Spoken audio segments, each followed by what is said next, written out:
Hello everyone, and welcome back to Mr. Sleepy Crime.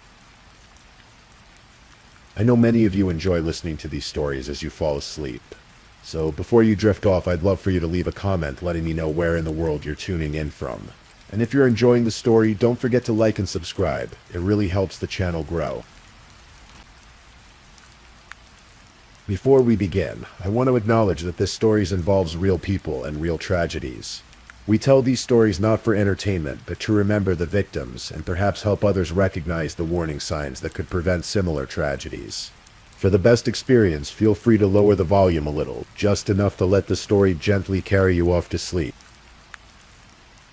Alright, please get comfortable, dim the lights, and let's dive into tonight's first story. Tonight we'll journey together into a story from the English countryside, where rolling hills hide dark secrets, and where a woman's disappearance would become one of Britain's most troubling mysteries. This is the story of Kate Prout. The Gloucestershire countryside in England has always been a place of remarkable beauty. Rolling green fields stretch as far as the eye can see, divided by ancient hedgerows and stone walls that have stood for centuries. Church spires pierce the morning mist, and narrow lanes wind between villages with names that sound like poetry. Redmerley, Ledbury, the Forest of Dean.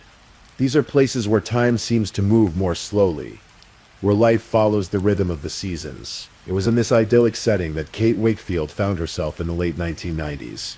Searching for a fresh start, she had spent years as a school teacher, dedicating herself to education, to shaping young minds. But Kate was ready for something different. She yearned for a quieter life, one connected to nature, away from schedules and classrooms. She wanted to walk in the countryside, to feel the soil beneath her feet, to live at a gentler pace. Kate was 50 years old when she met Adrian Prout.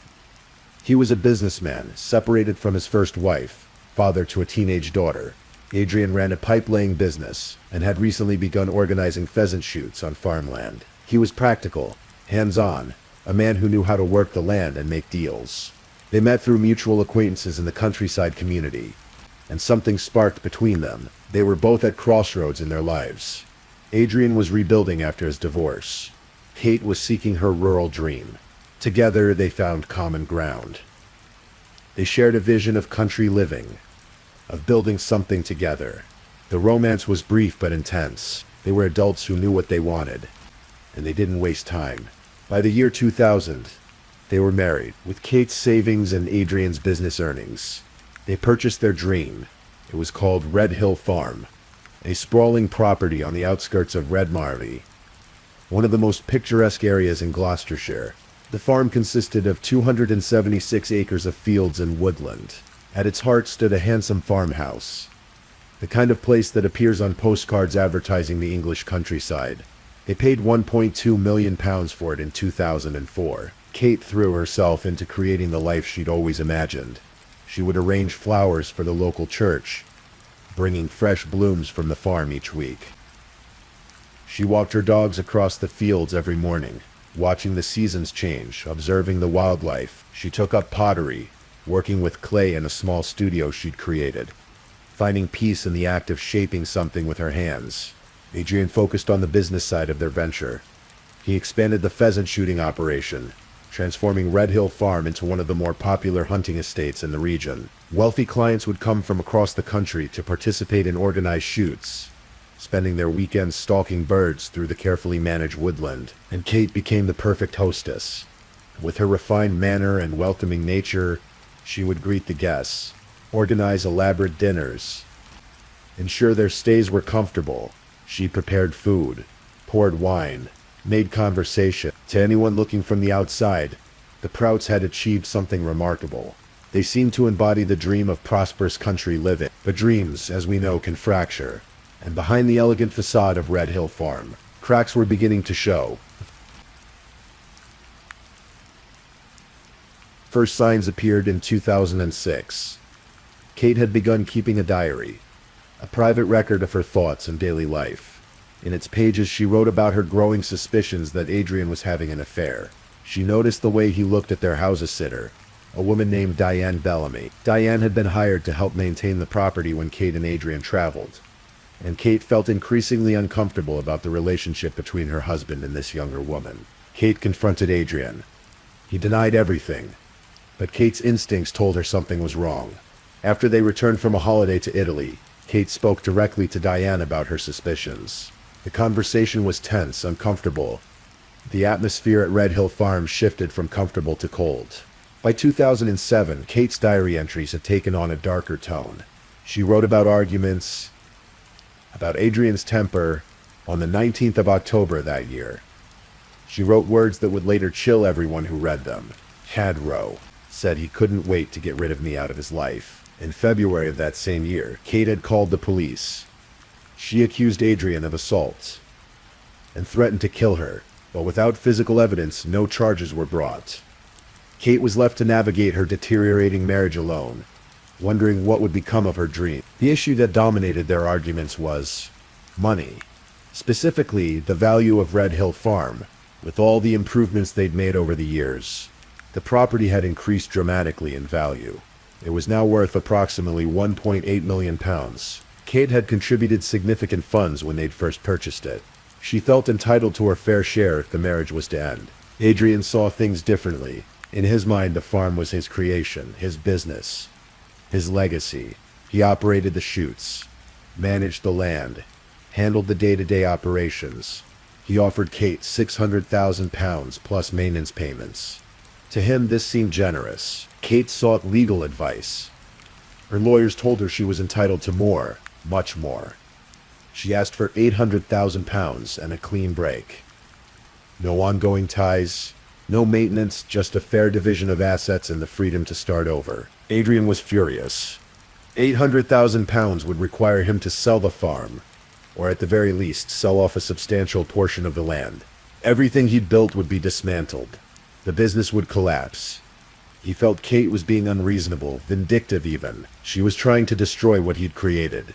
On the 4th of November, 2007, Kate withdrew £14,000 from their joint bank account. The money was to fund her legal costs, to ensure she had the resources to fight for what she believed was rightfully hers. She was not backing down. The next day was the 5th of November, Bonfire Night in Britain, a traditional celebration with fireworks and bonfires marking the failed gunpowder plot of 1605. It should have been a night of celebration across the country. For Kate Prout, it would be her last night alive. Kate was last seen during the day on November 5th, buying groceries at a store in Ledbury. Security cameras captured her walking through the aisles, selecting items, going about her ordinary routine. She appeared calm, unhurried. She had no idea what awaited her back at Red Hill Farm. What happened when Kate returned home would remain a mystery for years.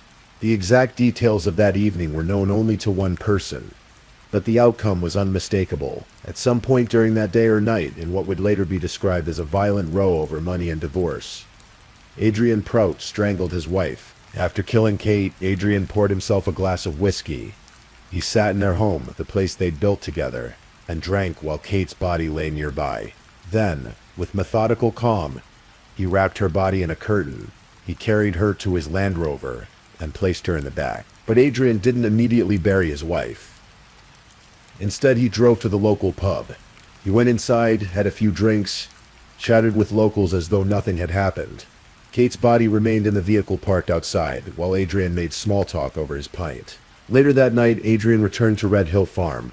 He drove his Land Rover deep into the property, to an area near the pheasant pens where the woodland was thick and undisturbed. He took a shovel and began to dig. The soil was damp from autumn rains, making the work heavy, but Adrian persisted, creating a hole deep enough to conceal what he'd done. He placed Kate's body in that hole, covered her with earth, and smoothed the ground. Then he returned to the farmhouse and went to bed. 5 days passed.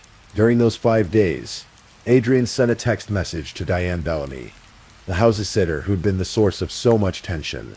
The message was simple and direct. He told her he was in love with her. Kate's family grew concerned when they couldn't reach her. Her brother, Richard Wakefield, called the house repeatedly. Where was Kate? Why wasn't she answering her phone? On the 10th of November, after persistent pressure from Richard, Adrian finally reported Kate missing. He told police that she'd stormed out after an argument, that she'd left to wind him up as she'd done before.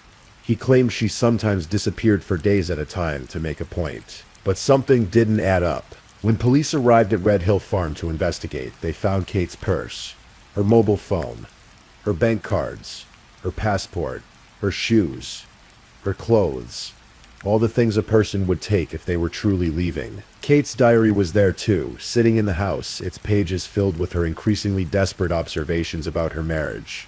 Her car hadn't been moved. No money had been withdrawn from her accounts.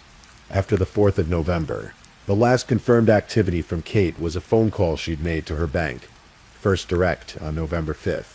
After that, complete silence. Police became suspicious immediately. People don't vanish into thin air without taking anything. Richard Wakefield told investigators his sister would never have disappeared without letting him know. They were close. She wouldn't have worried him like this. Adrian was arrested. For 15 months, he remained on bail while police conducted one of the most extensive searches in Gloucestershire history. Over 100 officers descended on Red Hill Farm.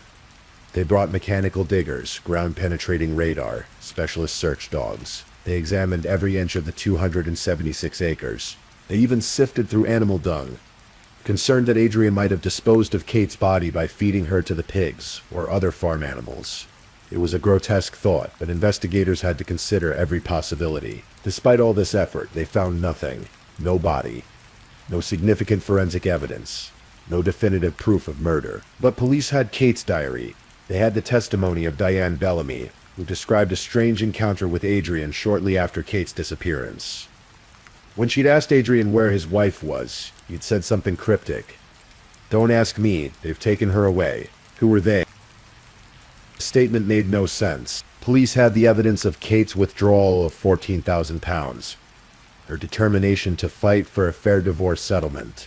They had the timeline of events, the text message to Diane, the 5-day delay in reporting Kate missing. But most of all, they had Kate's own words from her diary, documenting a marriage in crisis, describing violent rows and threats, recording her fear. In February 2009, Adrian was released from custody. There simply wasn't enough physical evidence to charge him. He returned to Red Hill Farm and attempted to resume his life. That's when he met Debbie Garlick. Debbie was a divorced mother of 2 from the nearby village of Course. She met Adrian in a pub in Staunton just a month after Kate's disappearance. By May of 2008, they were dating. By June of 2009, they were engaged. Adrian maintained his innocence completely. He told Debbie he had nothing to do with Kate's disappearance. He claimed his wife had staged the whole thing to frame him, to punish him for refusing to give her what she wanted in the divorce. Debbie believed him. But then, in March 2009, police decided they had enough circumstantial evidence to proceed. Adrian was arrested again, this time charged with murder. The trial began in January 2010 at Bristol Crown Court. Debbie attended every day, even though she'd just given birth to Adrian's daughter, Evie. A week before proceedings started, she sat in the courtroom with the infant, a show of support for the man she loved. The prosecution built their case on Kate's diary. They walked the jury through the progression of the marriage's breakdown. They highlighted Kate's fears, her documentation of threats, her growing conviction that Adrian was dangerous. They presented evidence of the bitter divorce dispute, £600,000 versus £800,000. The £14,000 withdrawal on November 4th. Kate's determination not to back down. They showed that Adrian had sent a love message to Diane Bellamy. On the very day Kate disappeared, they demonstrated that he'd waited 5 days to report her missing, and only did so after being pushed by Kate's brother. They emphasized that Kate had left behind everything she would have needed. Money, phone, passport, clothes. No reasonable person would believe she'd simply walked away. The defense argued that without a body, there was no proof of murder. Adrian's daughter from his first marriage, Laura, testified on his behalf. She was 19 years old and devastated by the accusations against her father. She told the court her father was incapable of such an act, that Kate must be alive somewhere, hiding. Debbie Garlick supported this theory. She genuinely believed Kate had faked her disappearance to frame Adrian, that she was somewhere waiting for the perfect moment to return and expose the injustice. But the jury didn't agree. After 14 hours of deliberation, they reached their verdict: guilty of murder. The vote was 10-1. Mr. Justice Nigel Davis sentenced Adrian Prout to life in prison with a minimum term of 18 years. But the judge added something unusual. Because Adrian refused to reveal where Kate's body was located, he added 3 additional years to the minimum sentence. The message was clear: if you won't show remorse, if you won't help this family find closure, you'll serve longer. Still, Adrian maintained his innocence, and still his supporters believed him.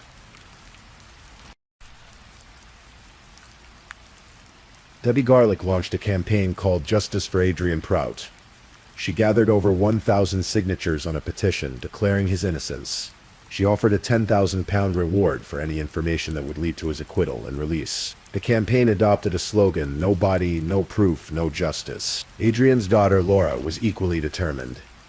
She gave interviews declaring her father couldn't be a killer, that Kate would eventually return and clear his name. For more than a year after the conviction, Adrian Prout sat in his prison cell and said nothing about where Kate's body might be. The family's suffering continued. Richard Wakefield made public pleas begging Adrian to reveal his sister's location so they could give her a proper burial, so they could have some measure of peace. But Adrian remained silent. Then something unexpected happened. Debbie Garlick, still convinced of Adrian's innocence, came up with an idea. She suggested that Adrian take a lie detector test, a polygraph. The test wasn't admissible in British courts, but she thought it could prove his innocence to the world, could vindicate him in the court of public opinion. Adrian agreed. He was confident, perhaps too confident. After all, he'd maintained his story for years. He'd looked his daughter in the eye and proclaimed his innocence. He'd convinced Debbie, convinced numerous supporters. He'd withstood police interrogations, a trial, years of imprisonment. Surely he could pass a polygraph test. The test was conducted in prison. Electrodes were attached to Adrian's body, measuring his heart rate, respiration, blood pressure, skin conductivity. The examiner asked a series of questions, starting with control questions to establish baseline responses, then moving to specific queries about Kate's disappearance and death. As the test progressed, the examiner watched the readings. The machine detected physiological responses, spikes in stress levels, indicators of her deception. When it was over, the examiner looked at Adrian Prout directly and said 5 words that changed everything. "I'm looking at a murderer." Adrian had failed spectacularly. The confident facade crumbled. Something in him broke. Perhaps it was the weight of the lie, carried for so many years. Perhaps it was the inescapable proof that his body betrayed the truth, even when his words did not. Shortly after the failed polygraph test, Adrian confessed to Debbie. He admitted what he'd done. He told her he had killed Kate Prout. Debbie was devastated. She'd staked everything on his innocence. She'd had his child. She'd campaigned publicly for his release. And now she learned it was all based on a lie. Debbie contacted the police.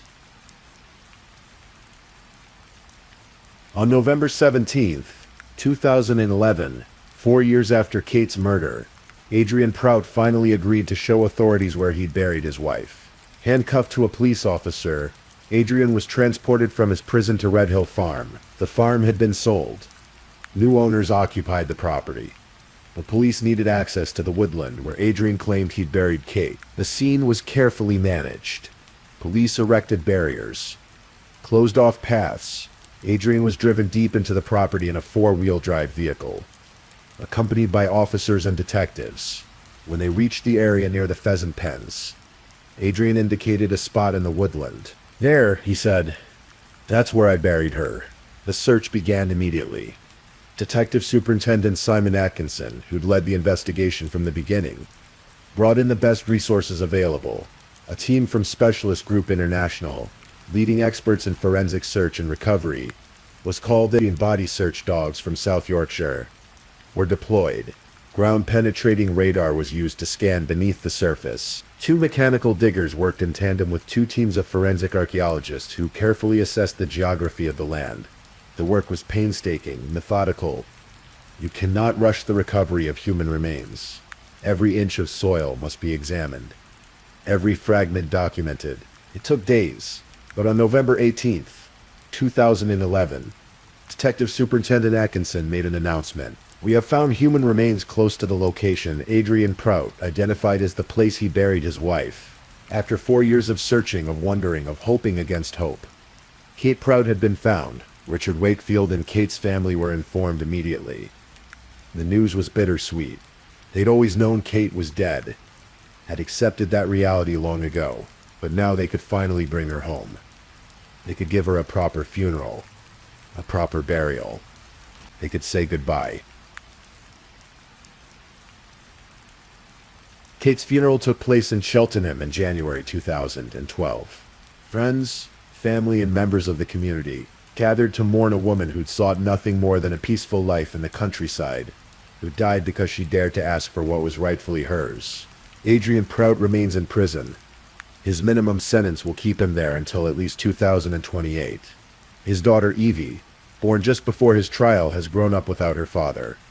His older daughter Laura eventually had to accept the truth she'd fought so hard against. Debbie Garlick, who'd loved him and believed in him, had to come to terms with the fact that she'd been deceived by a murderer, that the man she'd planned to marry had strangled his wife and hidden her body in the ground while courting her.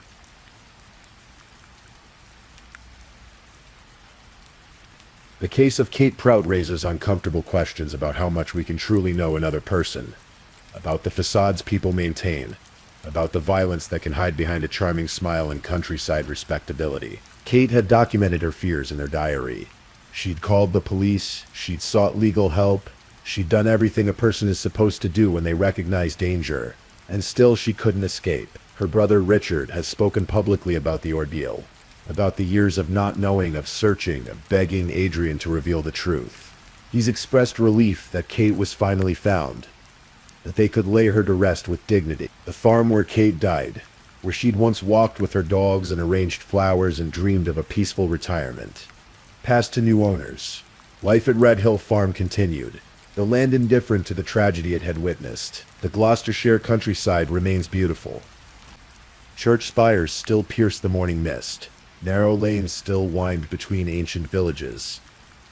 Pheasant shoots still take place on autumn weekends. The seasons continue their eternal cycle, but somewhere in that landscape, in a quiet cemetery, Kate Prout finally rests. A retired teacher who wanted nothing more than to live simply, to work with clay and walk in the fields. A woman who asked for fairness and paid for it with her life. And perhaps as you drift towards sleep tonight, you'll spare a thought for Kate, for her love of nature, for her creative spirit, for her courage in standing up for herself, even when it cost her everything. Sometimes the most dangerous place isn't a dark alley in a city. Sometimes it's a beautiful farmhouse in the countryside, where rolling green fields hide dark secrets, and where dreams can become nightmares. Rest well, Kate Prout. Your story is told, your memory preserved, your truth finally known. If this is your first time listening to one of our true crime stories, welcome to Mr. Sleepy Crime, where we explore these cases in a calm and respectful way. I also want to take a moment to appreciate my amazing subscribers who've been rocking with me. Thank you so much for your continued support. If you're still awake and listening, don't forget to drop a comment. Let me know where you're tuning in from and the current time in your corner of the world. Or just say something to let me know you're still here. And if you haven't already, be sure to like this video and subscribe so you don't miss our next true crime stories for sleep. Now let's move on to our second story.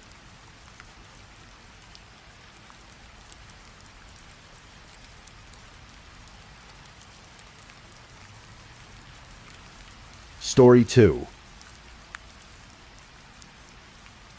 Tonight we're going to explore a story that raises difficult questions about love, control, and the thin line between accident and intention.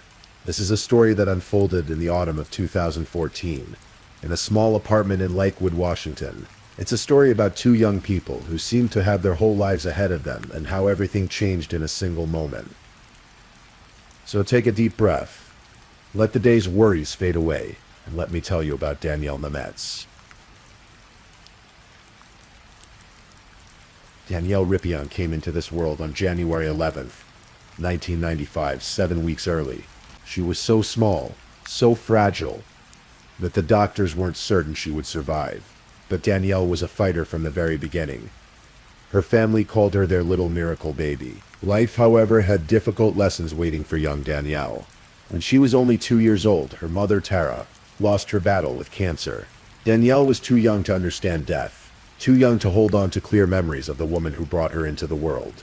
Instead, she would grow up with only photographs and the stories others told her. After her mother's death, Danielle went to live with her grandmother, Scarlett Ripion, in McKinleyville, California.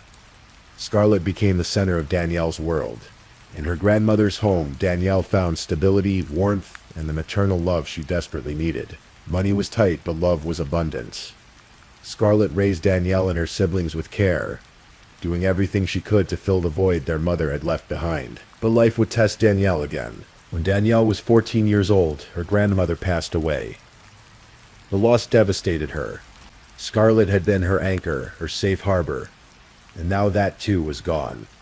Danielle and her siblings moved in with their stepfather, Michael Bolton, who adopted them. But the home life wasn't the same. Michael had his own struggles, and Danielle once again found herself searching for that sense of belonging she had briefly known with her grandmother. At McKinleyville High School, Danielle found an escape. She poured herself into cheerleading. At just 5 feet tall and weighing around 100 pounds, she was the perfect size to be a flyer. The person who gets tossed and twirled high into the air by her teammates. Her coach, Aaron Mikolai, remembered her fondly. You couldn't help but smile watching Danielle perform. She belonged in the center of attention, radiating joy and energy. Despite the sadness that shadowed her life, Danielle chose happiness. She chose to smile. Danielle also loved makeup and beauty. She dreamed of someday opening her own nail salon, a place where she could make other people feel beautiful and confident. She had plans, dreams, hopes for the future. But there was something else Danielle searched for, something perhaps more urgently than anything else. She was looking for love, for family, for someone who would never leave her. Her best friend, Michelle Yingling, understood. Michelle had also lost her mother around the same time. Danielle lost her grandmother, and the two girls formed a deep bond. They understood each other's pain in ways no one else could, and Michelle noticed something about Danielle, a pattern that worried her. Every boyfriend Danielle dated became, in her mind, the one she was going to marry. Danielle was searching so desperately for permanence, for someone to build a life with, that she threw herself completely into each relationship. And then, in 2012, during her senior year of high school, Danielle met Skylar Nimitz. Skylar Nimitz grew up in Northern California, in Arcata. He had recently graduated from high school when he and Danielle first connected through Facebook. There was something magnetic between them from the start. Skylar had joined the United States Army and was preparing to leave for basic training in Georgia. But before he left, he wanted to meet this girl who had captured his attention online. They met in person on October 4th, 2012, at a high school football game where Danielle was cheering. The chemistry was instant.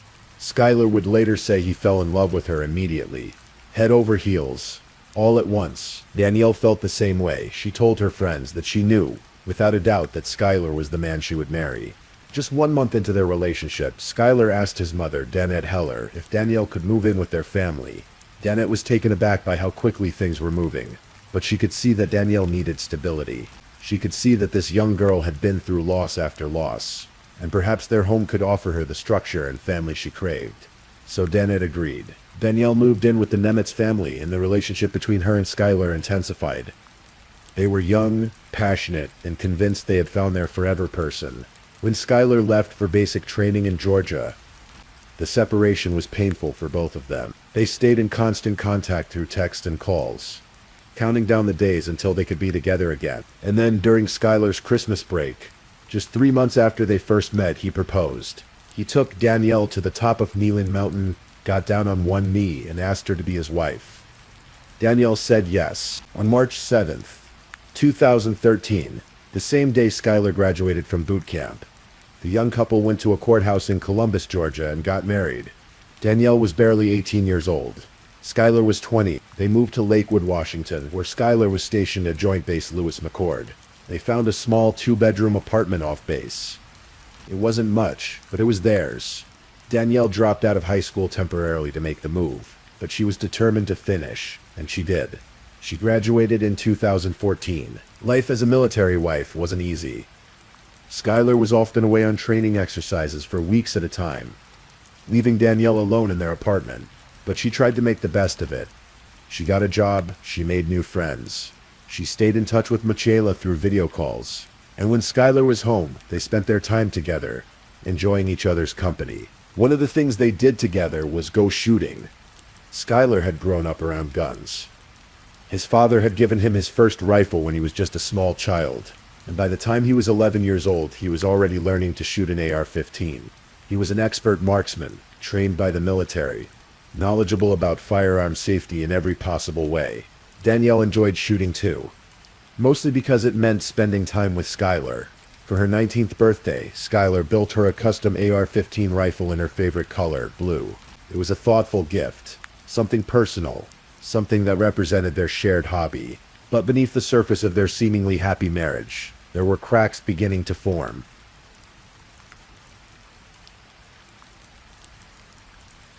To the outside world, Skylar and Danielle appeared to be a happy young couple navigating the challenges of military life. They posted pictures together on social media. They smiled. They held hands.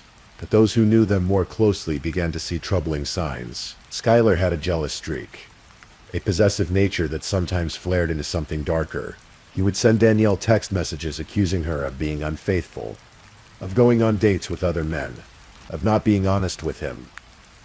Danielle would deny these accusations, reassuring him of her love and loyalty. But the accusations didn't stop. According to some of Danielle's friends, Skylar was controlling. He monitored where she went, who she talked to, what she wore. He called her cruel names during arguments. There were loud fights that echoed through the thin walls of their apartment, fights that neighbors would later remember. The disputes almost always centered on Skylar's jealousy and his belief that Danielle was cheating on him. But Danielle, perhaps because she had already lost so much in her life, perhaps because she believed this marriage was her chance at the family she'd always wanted, defended Skylar. She told her friends that things were fine, that he loved her, that they were happy, and in truth, there were happy moments. Genuine moments of connection and joy between them. This wasn't a simple story of a villain and a victim. It was more complicated than that. Skylar and Danielle were two damaged young people who had found each other and were trying in their imperfect way to build something lasting. But the cracks kept widening. In late September of 2014, Skylar was sent on a 3-week training exercise to Yakima in eastern Washington. It was battlefield training, intense and demanding. The soldiers lived in striker vehicles, worked long hours, dealt with difficult terrain and challenging conditions. Skylar was ready to come home. Before he returned, he sent Danielle a text message. He asked her to pick up 2 bottles of alcohol for him, a bottle of Sailor Jerry's rum and a bottle of Fireball whiskey. Skylar was only 20 years old, not yet old enough to legally purchase alcohol. Danielle, 19, couldn't buy it either, so she would need to find someone who could. She reached out to Anthony Fies, a friend of Skylar's from his army unit. Anthony was over 21, and seemed like the logical choice. But Anthony was heading home early, days before the rest of the unit. And in the rush, she forgot. He never bought the alcohol. When Danielle realized Anthony hadn't come through, she panicked slightly. Skylar really wanted those bottles waiting for him when he got home. So Danielle asked 2 other men to help her. One of them was Jeremy Henry, an old friend from her past who had recently been stationed at Fort Lewis. Danielle got the bottles. Mission accomplished. She didn't think much of it, but she never told Skylar exactly who had purchased them for her.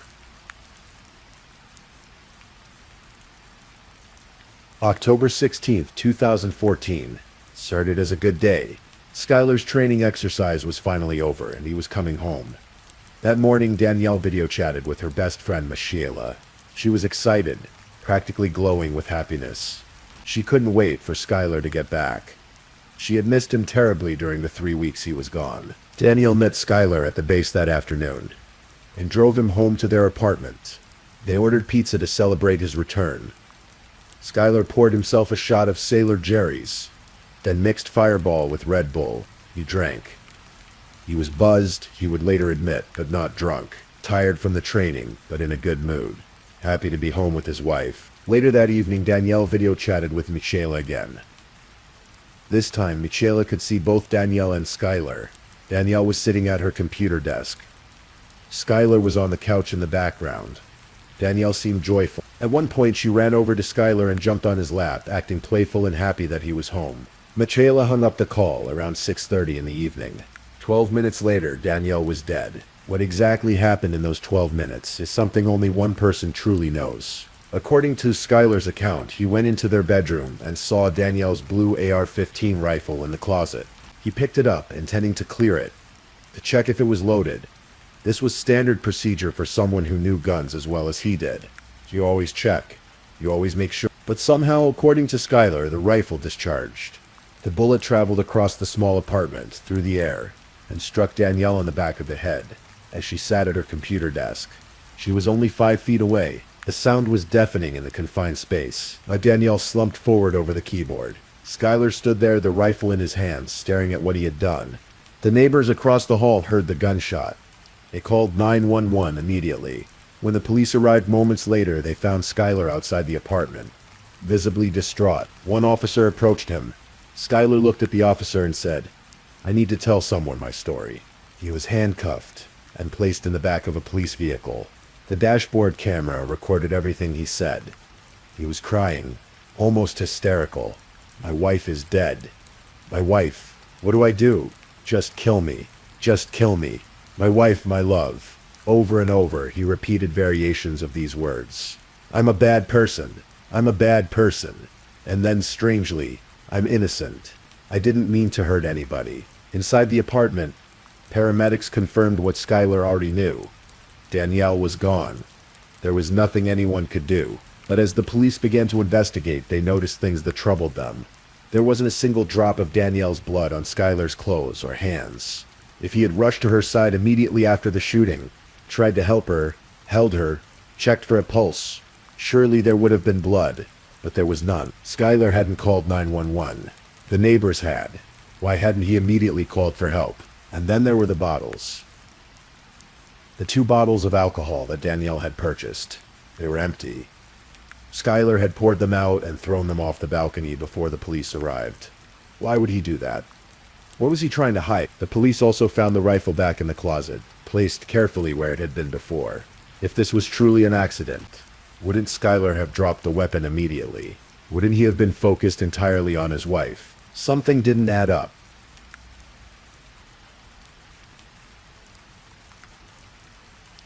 Skylar was taken to the Lakewood Police Department for questioning.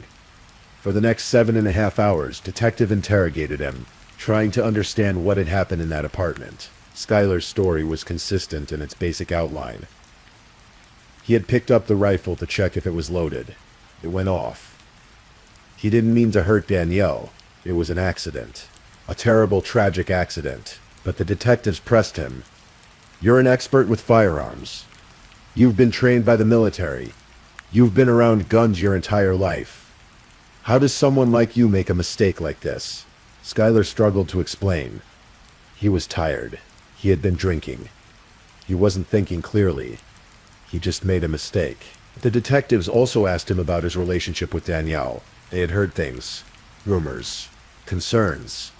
They asked about his jealousy, his controlling behavior, the fights neighbors had heard. Skylar denied being a jealous person. He said he loved Danielle more than anything in the world. They had their problems, like any couple. But they were working through them, and then the detectives brought up the bottles. They asked Skylar if he knew who had purchased the alcohol for Danielle. Skylar said he thought his friend Anthony Fass had bought them, but that wasn't true. The detectives told him. Anthony didn't buy those bottles. Someone else did.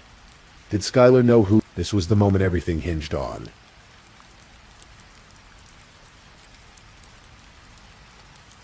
The prosecution's theory of the case centered on one crucial witness, Anthony Fass. Anthony testified that on the day Skylar returned from training, he ran into him on base.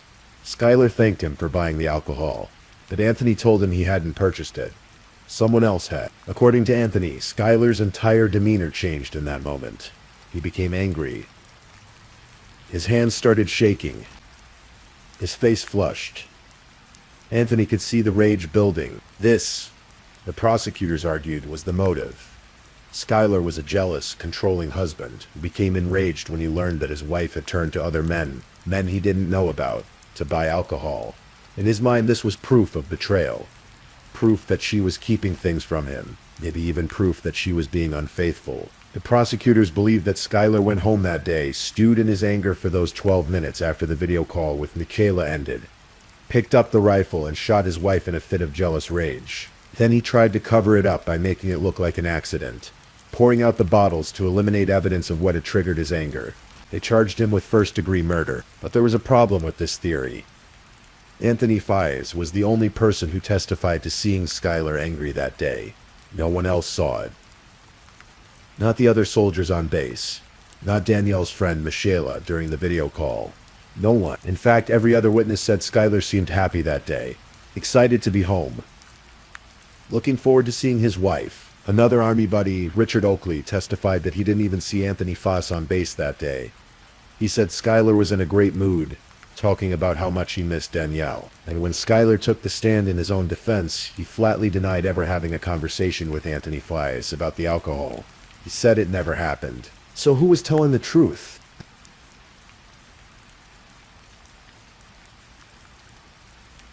The trial of Skylar Nemitz took place in Tacoma, Washington.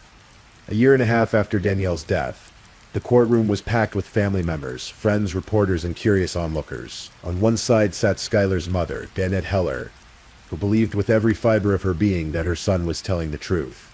On the other side sat Danielle's family, including her younger sister, Michaela, who had looked up to Danielle as a mother figure. The prosecution painted Skylar as a dangerous, controlling abuser who had killed his wife in a jealous rage.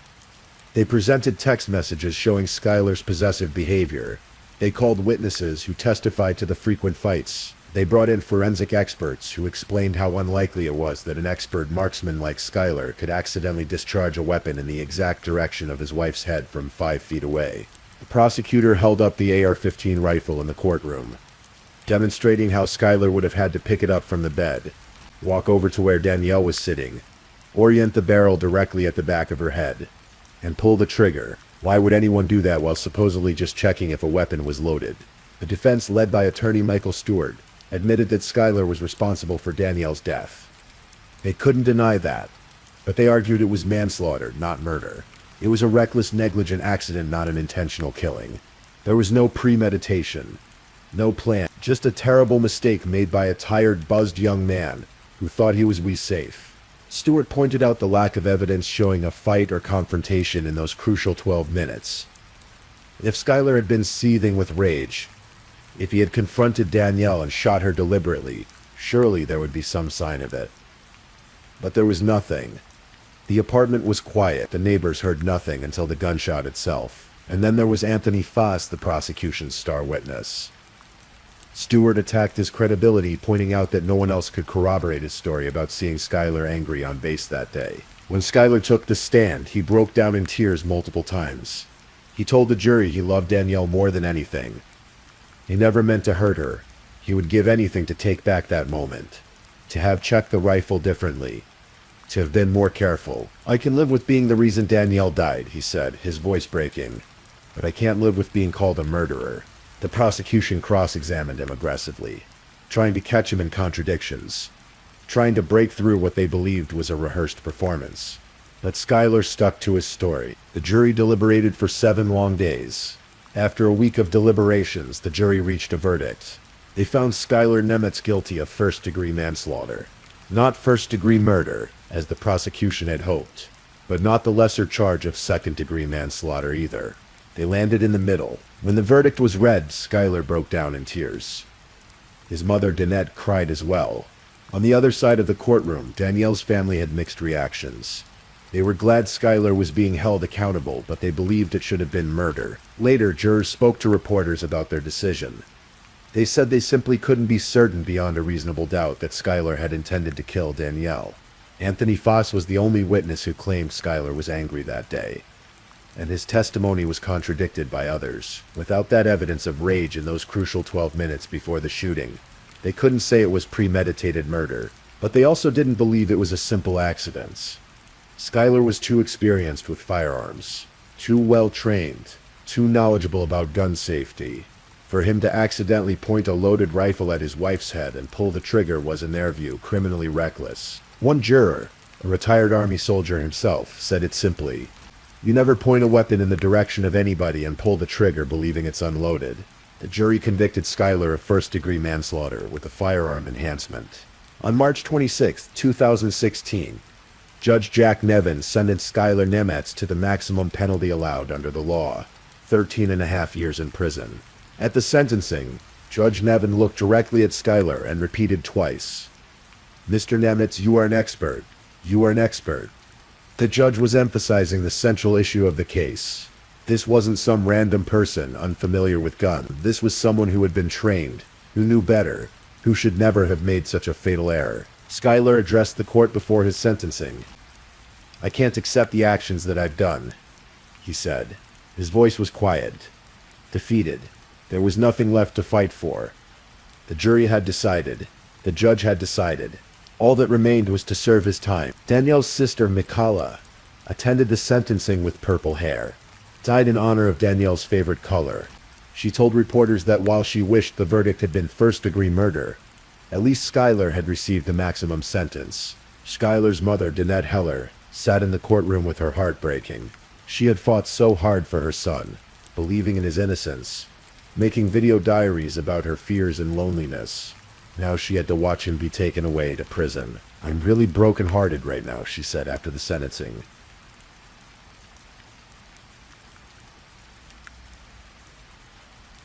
Schuyler Nemetz is currently serving his sentence in a Washington state prison. With good behavior, he could be released earlier than the full 13.5 years, though the 5-year firearm enhancement cannot be reduced. Danielle Nemetz was laid to rest in Greenwood Cemetery in Arcata, California, next to her beloved grandmother, Scarlett Ripion. The two women who had experienced such loss in life now rest side by side. But this case, even with its verdict and its sentence, leaves us with questions that may never be fully answered. Was it truly an accident? As Schuyler claimed? Was he simply a young man who made a terrible mistake, who picked up a rifle without thinking, who was tired and buzzed and careless in a way that cost his wife her life? Or was it intentional, as the prosecution argued? Was Schuyler a jealous, controlling husband who discovered his wife had turned to other men for help, who spent those 12 minutes after the video call working himself into a rage, who then picked up a rifle and shot her in the back of the head? The jury couldn't decide with certainty, so they chose the middle ground. Criminally reckless. Manslaughter. Not murder, but not a pure accident either. Perhaps the truth lies somewhere in between. Perhaps Schuyler didn't plan to kill Danielle, didn't wake up that day intending to become a killer. But perhaps in a moment of anger or suspicion or jealousy, he picked up that rifle and made a choice that he can never take back. Perhaps he pointed it at her, not quite sure what he was going to do, and in that split second his finger pulled the trigger. Or perhaps it really was an accident. Perhaps he was just checking the rifle, and it went off, and in that instant everything he loved was gone. We will never know with absolute certainty what happened in those 12 minutes in that small apartment in Lakewood, Washington. What we do know is that a young woman who had already experienced so much loss in her short life lost everything. Danielle Nemetz, who was born 7 weeks early and called a miracle baby, who lost her mother at 2 and her grandmother at 14, who searched so desperately for love and belonging, that she married at 18, who dreamed of opening a nail salon and traveling the world, who loved cheerleading and makeup and spending time with her friends. She was 19 years old when she died. And we know that a young man, whether through intention or catastrophic negligence, took her life. Schuyler Nemetz, who grew up around guns and knew them better than most people, who fell in love quickly and intensely, who had jealousy issues and control problems, but also by some accounts genuinely loved his wife. 2 young lives, both damaged in different ways, came together and created something that ended in tragedy. The case of Danielle Nemetz reminds us that domestic violence exists on a spectrum. It's not always clear-cut. Sometimes it's loud and obvious. Sometimes it's subtle. Sometimes it's text messages and jealous accusations and slow erosion of freedom. And sometimes, whether through rage or recklessness, it ends in death. It reminds us that expertise doesn't prevent accidents, but it does make them far less likely. And an expert makes a mistake with deadly consequences, we have to ask ourselves, was it really a mistake? And it reminds us that the justice system, for all its efforts to find truth, can only do so much. Juries deliberate. Judges sentence. prison doors close. But the deepest truths of what happens between two people in private moments may remain forever unknowable.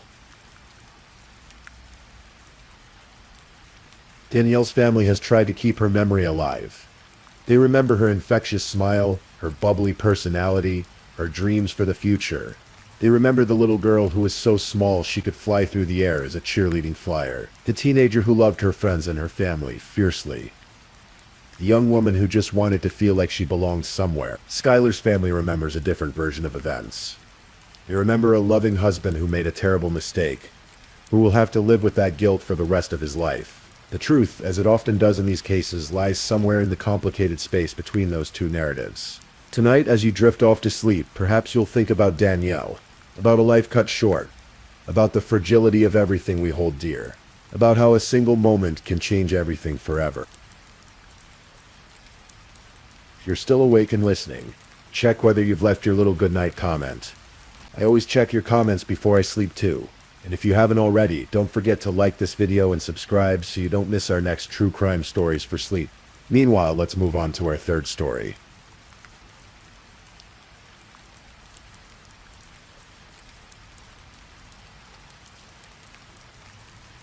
Story 3. Tonight we travel to the other side of the world, to the sunlit shores of Sydney, Australia, where the harbor sparkles beneath endless blue skies and modern high-rises stand beside quiet residential streets. It's a city of possibility, a place where people from around the globe come to build new lives and chase their dreams. This is the story of one such dreamer, a woman who crossed oceans to create something better for herself. A woman whose intelligence, warmth, and determination touched everyone she met. But this is also a story about the darkness that can lurk behind closed doors, about the thin line between love and obsession, and about how sometimes when someone decides to leave, another person refuses to let them go. Tonight we remember Cecilia Haddad. Let the story unfold gently, like pages turning in an old book. There's no rush. Just listen, and let sleep find you when it's ready. Cecilia Moller Haddad was born in Brazil, into a family that called Rio de Janeiro home. Her father, Jose Ibrahim Haddad, and her mother, Milu Moller, raised Cecilia and her brother Joao in the vibrant, bustling energy of one of South America's most beautiful cities. From an early age, Cecilia showed remarkable drive and intelligence. She wasn't content to simply drift through life. She wanted to build something, to contribute, to make a difference. In the year 2002, Cecilia graduated from the Pontifical Catholic University of Rio de Janeiro with a degree in business and logistics. But she didn't stop there. Education was important to her. She pursued a master's degree in industrial engineering, specializing in logistics, completing it in 2007. By then, she had already accumulated years of experience in supply chain management, marketing, and operation. Cecilia spoke 3 languages fluently: Portuguese, English, and Spanish. She was the kind of person who could walk into any room and command respect, not through force but through competence and genuine warmth. In mid-2007, at the age of 27, Cecilia made a decision that would change her life. She boarded a plane bound for Australia. On that flight, she struck up a conversation with another Brazilian woman, Carol Camara, who was also heading to Perth for work. The two became instant friends, bonded by their shared journey into the unknown. They stayed in touch as they both began building lives in their adopted country. Australia offered Cecilia opportunities she had dreamed of. She settled first in Perth, Western Australia, where she secured a position as a supply chain manager for BHP Billiton, one of the world's largest mining companies. She worked at their integrated remote operations center, managing complex logistics networks across vast distances. It was challenging work requiring precision, foresight, and the ability to coordinate dozens of moving parts. Cecilia excelled at it. Over the next several years, she built a reputation as someone who got things done. Friends and colleagues described her as vibrant, outgoing, and deeply professional. She had a large circle of friends and an active social life. She attended industry conferences, gave presentations, and became a respected figure in Australia's resources sector. By all accounts, Cecilia was living the life she had envisioned for herself. In 2016, nearly a decade after arriving in Australia, Cecilia made another move. She relocated to Sydney, on the country's east coast, to take a position as head of operational planning for Pacific National, a major freight and logistics company. Sydney suited her. The city was cosmopolitan, diverse, and full of energy. She rented an apartment in Ryde, a suburb on the lower North Shore, just a few kilometers from the Lane Cove River. But Cecilia's ambitions didn't stop with corporate work. She had always dreamed of running her own business. In early 2018, after leaving Pacific National, she founded CHC Consulting. It was her own venture, built on her years of expertise. She was finally her own boss, charting her own course. Everything seemed to be falling into place. There was, however, one complication in her life. One shadow that refused to fade.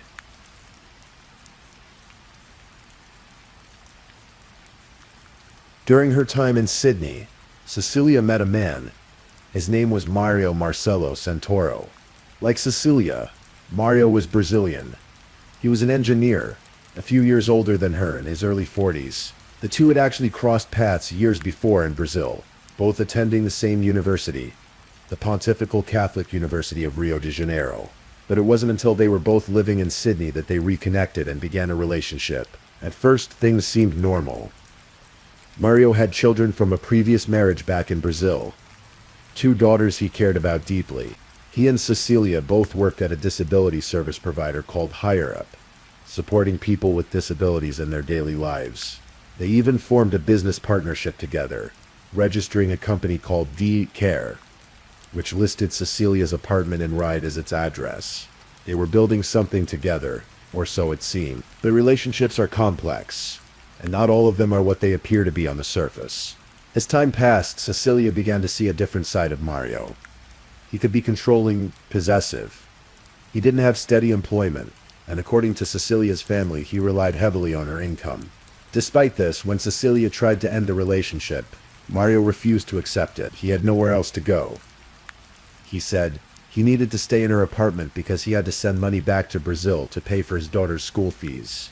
Cecilia, compassionate and generous as always, allowed him to remain, even though the relationship had ended. But this arrangement created an unbearable tension.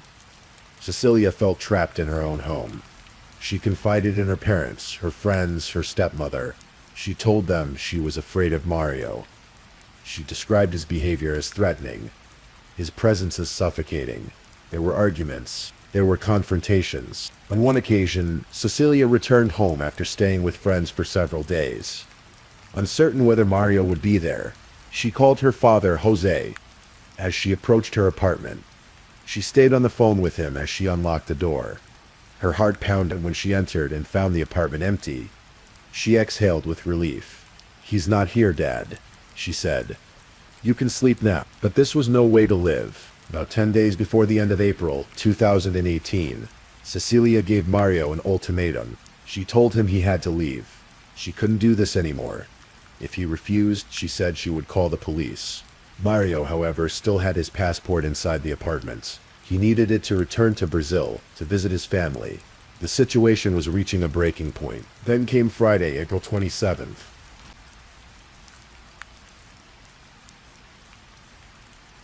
That Friday evening, Cecilia attended a barbecue with friends. She was seen laughing, talking, enjoying herself. It was the kind of ordinary, pleasant evening that people take for granted, never knowing it might be their last.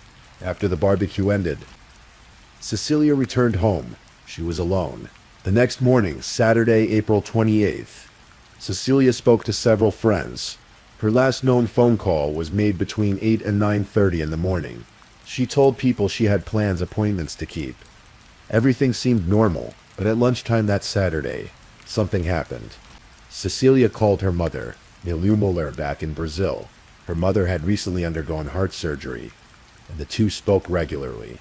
But this call was different. During their conversation, Miliu heard something in the background that made her blood run cold. Someone was banging on Cecilia's door. Violently, aggressively, like someone trying to break in. "Open the door," a man's voice screamed. "I want to talk to you." Miliu recognized the voice immediately. It was Mario. "Cecilia, what is that man doing there?" Miliu asked, her voice rising with panic. "Call the police." But Cecilia tried to reassure her mother. She didn't want to worry her. Not after her recent surgery. It's okay, Mom, she said. I'm meeting a friend for lunch soon. I'll text you as soon as I'm with them. Promise me, Milou insisted. I promise. But Cecilia never sent that text. She never met her friend for lunch, and by the following morning her friends were frantic. Cecilia had missed multiple appointments on Saturday, something completely out of character for her. She was the kind of person who never missed commitments, especially professional ones. When calls went unanswered and texts remained unread, her friends contacted the police. Meanwhile, Mario had changed his flight plans. He was supposed to return to Brazil later, but suddenly on April 28th he moved his departure up. He boarded a plane that very day, flying back to Rio de Janeiro. By the time Sunday morning came around, he was already thousands of miles away across the Pacific Ocean. That Sunday morning, April 29th, dawned clear and bright over Sydney. Two kayakers were paddling along the Lane Cove River in Woolwich, enjoying the peaceful waters, when they saw something that made them stop. There, floating near the riverbank, was a body. It was a woman, fully clothed in a navy and green long-sleeve jumper and khaki cargo pants. She wore silver bracelets on both wrists. She had a tattoo on her right shoulder blade and a birthmark on her left shin. The kayakers immediately called emergency services. Police arrived within minutes, pulling the body from the water. It was discovered around 10:10 in the morning, approximately 6 kilometers from Cecilia's apartment in Ryde. The woman was identified as Cecilia Haddad. She was 38 years old.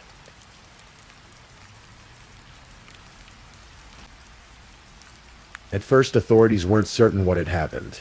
Perhaps it was an accident. Perhaps she had fallen into the river somehow. But as investigators began piecing together the timeline, the truth started to emerge.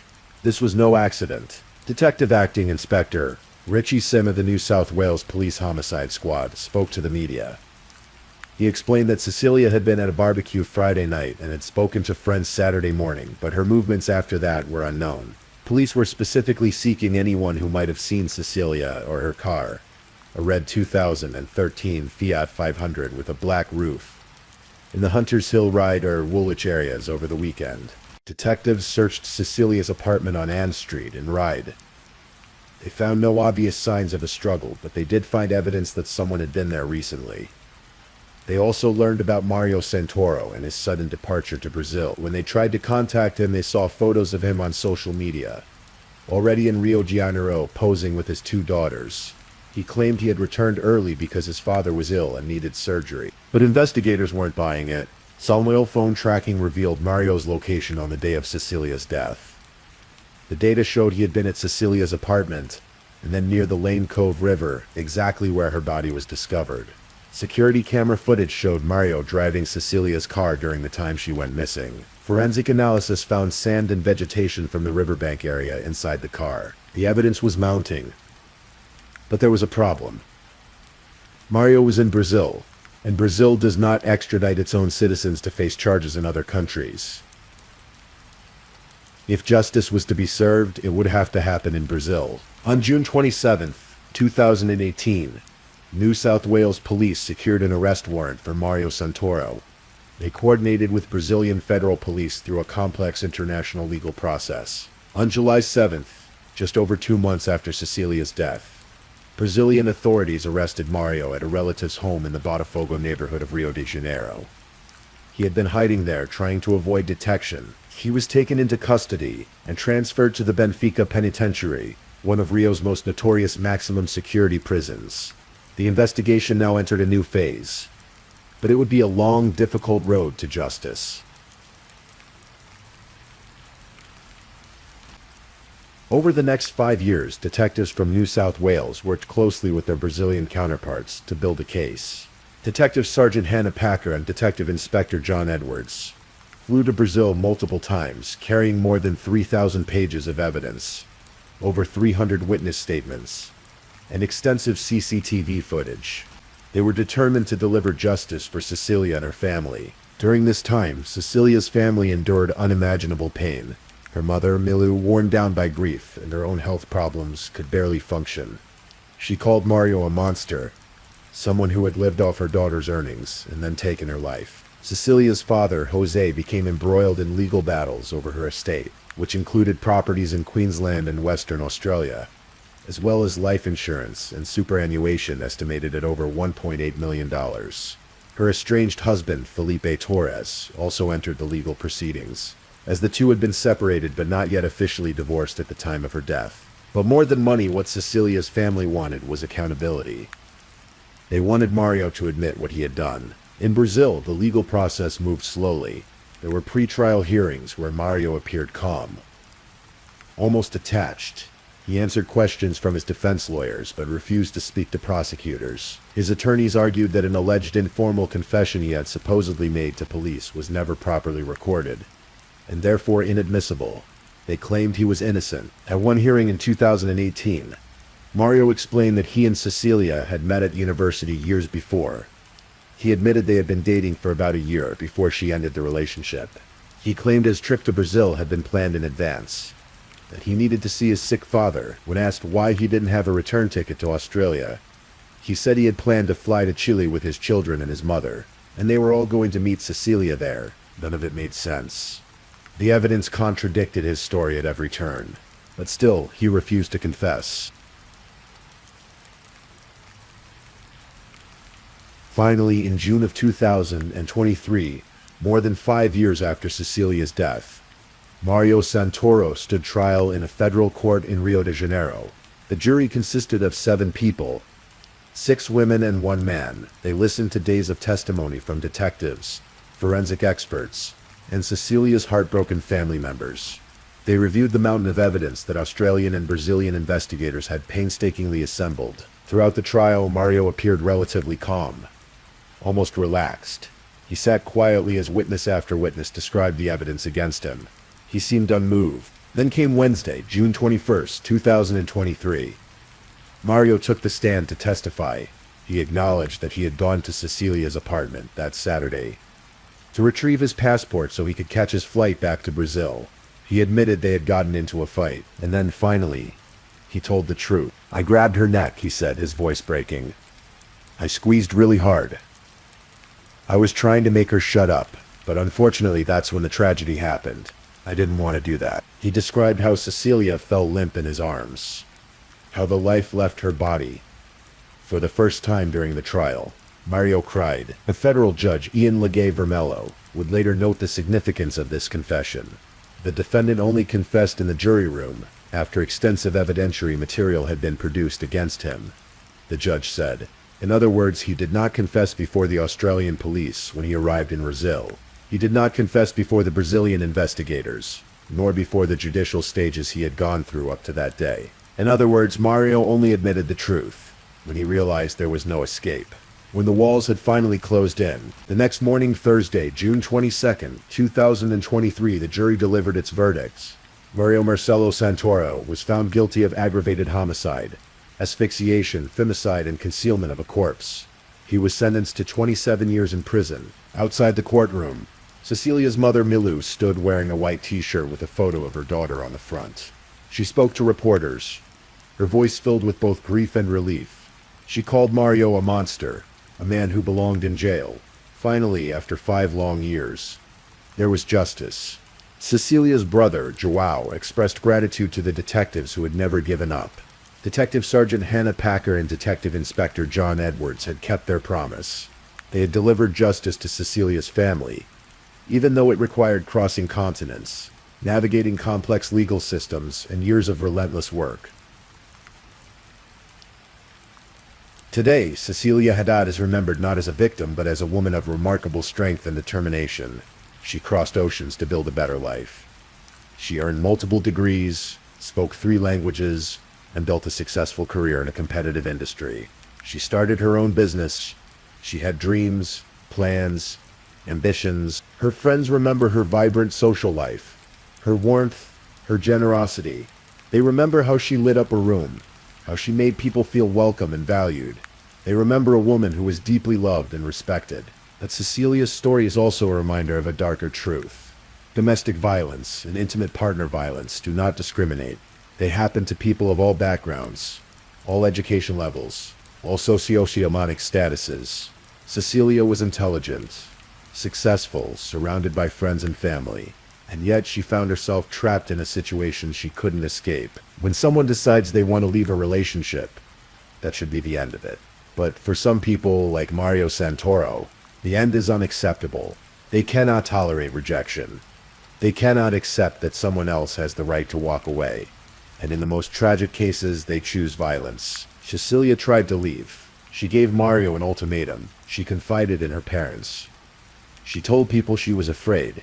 But before she could fully extricate herself from the situation, it was too late. Her mother's last conversation with her, hearing Mario banging on the door, screaming, demanding to be let in.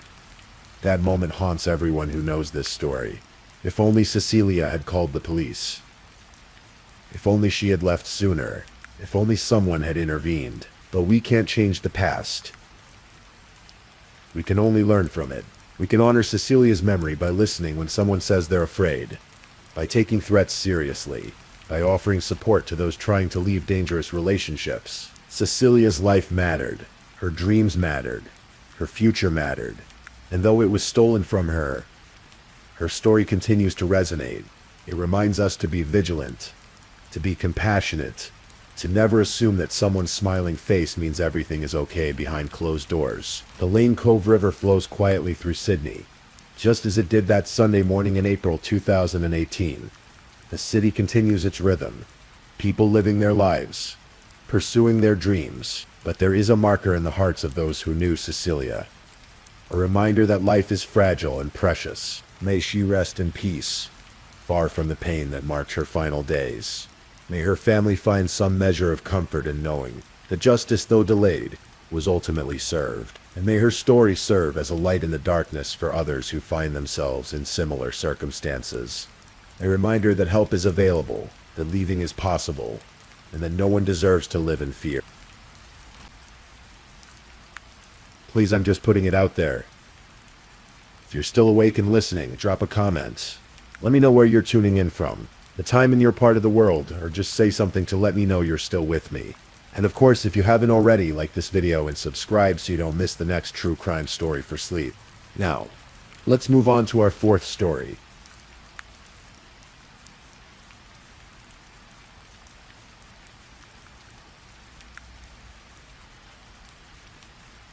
Story 4.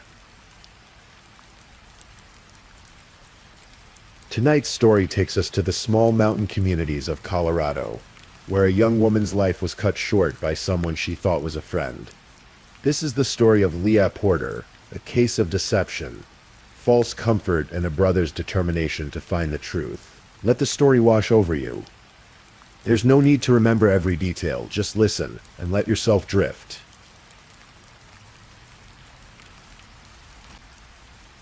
In the heart of Colorado, nestled among winding mountain roads and wide-open skies, sits the tiny community of Cotopaxi. With a population of fewer than 50 people and a century-old general store at its center, this was the kind of place where everyone knew everyone. It was here that Luciali Porter grew up. Born on December 28, 1994, Leah was a creative child, the kind who loved to dress up in costumes and create elaborate performances for her family. She had an older brother named Max, and from the very beginning, the two shared something special. They weren't just siblings. They were best friends. Max would join Leah in her imaginative skits, the two of them putting on shows in their living room, making their mother laugh. As they grew older, that bond only strengthened. They listened to the same electronic music, hung out with the same group of artistic friends, attended the same parties. Where you found one, you'd usually find the other. They fought as siblings do. But beneath it all was a friendship that ran deep. Lydia was social, outgoing, a bit of a jokester. She loved taking selfies, documenting every moment of her life on social media. In those photos, you can see a young woman full of life, smiling at the camera, excited about what came next. After graduating from Florence High School in 2013, Leah decided to follow in Max's footsteps and study massage therapy at the same college. It seemed like the perfect plan. But when Max graduated and moved on, something shifted. Without her brother there, Leah struggled to adapt to college life alone. She felt unmoored, adrift. It was during this vulnerable time that Leah met Jesse Mine, who was in his late 30s. They began dating, and for a while things seemed good. But Jesse had his own demons. He introduced Leah to heroin. telling her it helped him feel better when things got dark. Leah, trying to find something to hold on to, began using what started as occasional use gradually became something more. She was young, lost, and addiction took hold quickly, but Leah didn't want to stay in that darkness. With the help of her friend Mallory Nixon, she started attending Narcotics Anonymous meetings. Working to get clean, slowly she began to find her footing again. Things were looking up. The future seemed brighter. Then on June 2nd, 2014, everything fell apart. Jesse told Leah he was moving to Maryland to be with his family and get clean himself. Their relationship was over. Leah was left with nowhere to live, her belongings packed in her car, and a desperate need for help.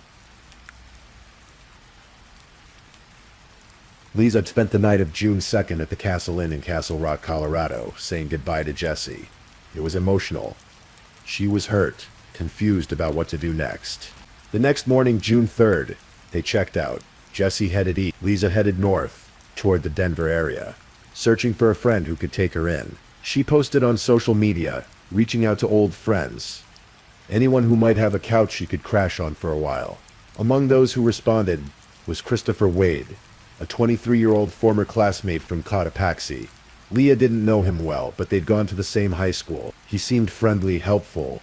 He told her she could come stay with him in Westminster, a suburb just northwest of Denver, while she figured things out. We'd lived in an apartment complex on Federal Boulevard. That evening, he later told police they went to Boston Market for dinner, then returned to his apartment. According to Weed, Leah received a text message late that night, around 11 p.m., then abruptly left in a white or light-colored truck with someone he didn't know. That was his story. But Leah never made another call. Never sent another text, never posted another selfie. For a young woman who documented everything, the silence was deafening. When Max couldn't reach his sister, he knew immediately something was wrong. They talked every single day. The silence felt like a physical thing, heavy and terrifying. He called and called, the phone ringing into emptiness. He contacted Liz's mother, Renee Jackson, who lived in Rockville. Together, they filed a missing person report on June 5th, 2014. Lee's car was found in the parking lot of Wade's apartment building. Inside, all her belongings from college were gone. It was as if she'd simply vanished. Renee Jackson wasn't the type of mother to sit and wait. She began her own investigation, calling the phone company to get Leah's phone records. When she reviewed them, one number appeared again and again, especially on June 3rd. It was Christopher Wade. She'd never heard that name before, but clearly he'd been in close contact with her daughter. When Renee called Wade, he seemed concerned, eager to help.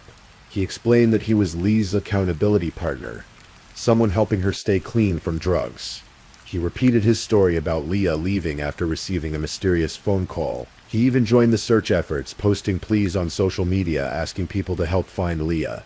To everyone watching, he seemed like a caring friend desperate to help. But police were starting to have doubts. They questioned Wade and he gave them permission to search his apartment. Officers noticed something odd. His bed had no sheets on it. When they asked why, Wade said he'd removed them after Renee called him, worried that if police found Leah's DNA there, he might be suspected of something. It was a strange explanation, one that raised more questions than it answered. The search of his apartment revealed hastily cleaned blood spots, and one very prominent stain on his mattress. They found women's underwear that didn't belong to him. On his computer, police discovered something disturbing: violent sexual content, child pornography, more than 20 images. Despite these findings, police didn't have enough evidence to charge him with Leah's disappearance. They could only arrest him for the child pornography. Weed was released, though police kept him under surveillance. Days turned into a week. Leah was still missing, her family was frantic, and Wade was free. Max Porter wasn't content to wait for the justice system. He began asking questions, talking to everyone who'd known Weed in school. What he learned was chilling. Former classmates told him about a journal Weed had kept, one where he'd written detailed fantasies about kidnapping women, holding them as sex slaves, raping and murdering them. People had found Weed strange, unsettling. Even back then, Max knew, deep in his bones, that Weed had killed his sister. He just needed proof. Then he learned something useful. Wade was obsessed with tarot cards. He believed in them completely, consulted them for guidance. Max saw an opportunity. He contacted Wade and suggested they meet at a gazebo in a park near Wade's apartment. He told Wade he wanted to do a tarot card reading together, hoping the cards might reveal something about where Louis was. Wade agreed. What Wade didn't know was that Max would bring friends with him, and that he'd secretly record their entire conversation. On June 12th, about a week after Leah disappeared, they met at the park. Police surveillance teams who had been following Wade watched from a distance. They had no idea what Max was planning. Max pressed the record button on his phone. Then he began asking questions, his voice filled with desperation and pain. "Chris, look at me, right in my eyes. Dude, where is she?" Weed sighed. "I do not know." "You need to tell us right now, dude. I need my sister back, dude. I'm gonna kill myself without my sister." For a while, Wade maintained his innocence. But as the conversation continued, as Max pleaded and the tarot cards were consulted, something shifted. Whether it was guilt, the weight of his secret, or his belief in the mystical power of the cards, Wade began to talk. He told Max a new version of events. According to Wade, when Leah came to his apartment that night, they'd had consensual sex. Afterwards, she asked him for money to buy heroin. When he refused, she grabbed a knife from his kitchen and tried to stab him. Wade claimed he defended himself by grabbing her around the throat. He said he only meant to choke her until she went unconscious, to make her muscles relax so he could take the knife away. But she didn't wake up. She died in his arms. So Wade said he panicked. He placed Leah's body on his bed, changed her clothes, then forced her into a duffel bag. He carried her to the dumpster behind his apartment complex and threw her away like garbage. Her belongings went into various dumpsters around the area. When Max heard these words, something inside him broke, and then hardened. He punched Wade in the face. His friend Eric Fay had to pull him back. Then Max and Eric called 911. They forced Wade to get on the phone. In a calm voice, eerily composed, Wade spoke to the dispatcher. "I'd like to confess to a murder," he said. "The case is for the disappearance of Le Porter." Within minutes, police moved in and arrested him. At the police station, with his lawyer present, Wade confessed again. He stuck to his story about self-defense, but he admitted to everything else: cleaning the crime scene, removing his bed sheets, disposing of the body. Police obtained a warrant to search his apartment again, this time with luminol, a chemical that reveals blood. When they sprayed it, the room lit up. Blood traces covered Wade's bedroom and bathroom. Far more blood than you'd expect from a brief struggle. The Schwer told investigators he'd put Leah's body in the dumpster on the morning of June 4th. But by the time he confessed, the trash had already been collected and taken to the Commerce City landfill. Police launched a massive search effort, scouring the landfill for 40 consecutive days. Teams worked through mountains of garbage in the summer heat, looking for any trace of Leah Porter. They never found her body. What they did find was a pillowcase containing Leah's cell phone, her wallet, her identification card, and some of her clothes. But Leah herself remained missing, somewhere in that vast expanse of waste, or perhaps somewhere else entirely. Prosecutors faced a difficult decision. They had Wade's confessions. They had the physical evidence from his apartment. They had the damning computer files. But they didn't have a body. In American law, it's incredibly difficult to convict someone of murder without remains. There have been successful prosecutions in no-body homicide cases, but they're rare. It takes just one skeptical juror to prevent a conviction. The district attorney, Dave Young, made a strategic choice. He offered Wade a plea deal. If Wade pleaded guilty to second-degree murder and sexual exploitation of a child relating to the pornography on his computer, he would receive a sentence of 48 years in prison. In exchange, Wade would provide information about where he'd disposed of Leah's body. Wade accepted the deal. He maintained his claim that he'd put her body in the dumpster, though police and prosecutors doubted this was the whole truth. On November 6, 2015, Wade was formally sentenced to 48 years in prison. He would have to serve 75% of that sentence before becoming eligible for parole, meaning he wouldn't be considered for release until 2048. Lim's family was devastated by the plea agreement. They wanted Wade to face trial for first-degree murder. They wanted him to spend life in prison. Renee Jackson spoke at the sentencing hearing, her voice shaking with anger and grief. The defendant has a very dark past, she said. My son and I agree that he will do this again. Perhaps to a child. How will any of us live with that? It would be all of our faults if another human being were harmed or murdered because of this plea deal. But the deal was done. Wade was sent to Colorado's Sterling Correctional Facility, later transferred to Limon Correctional Facility, where he remains today as prisoner number 170598. In a later interview with ABC News' 2020 program, Christopher Wade tried to explain why he'd confessed. He claimed the tarot cards had told him to do it, that they'd revealed his guilt would destroy him unless he let it out. He also said that Leah's spirit had appeared to him and asked him not to commit suicide, which he claimed had been his plan. These explanations rang hollow to those who knew the case. Wade had been studying criminal justice at a college near Denver. He'd been in the Army, working as a helicopter mechanic, and was now taking courses in criminology because he wanted to become a police officer. His professor, Robert Wells, told reporters that Wade would have learned in his classes exactly how to clean a crime scene, how to dispose of evidence, how to evade detection. His efforts to clean and purge the crime scene, Wells explained. Those are things he could have learned right there in my class. The irony was bitter. Wade had nearly gotten away with murder using the very techniques he'd been taught to prevent. If not for the tarot card meeting, if not for his obsession with mysticism and his need to unburden himself, he might never have been caught. Police believe Wade's story about self-defense is false.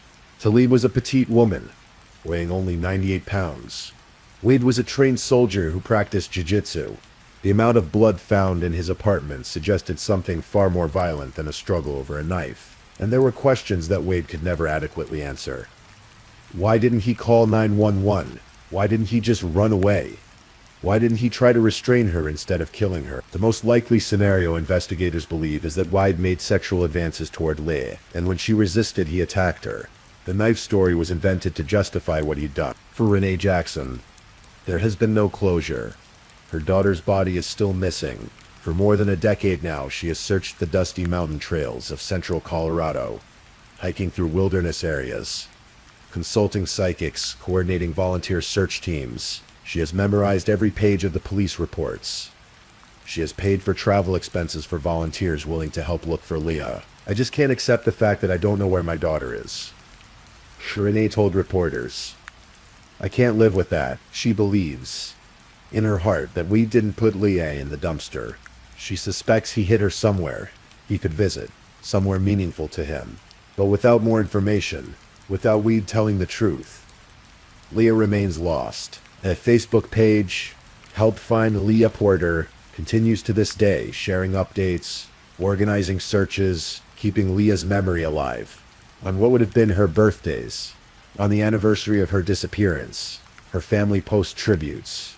They share photos of Leah smiling, full of life, the way they want to remember her. Max Porter has had to live with the weight of what he did, confronting his sister's killer, hearing the confession that confirmed his worst fears.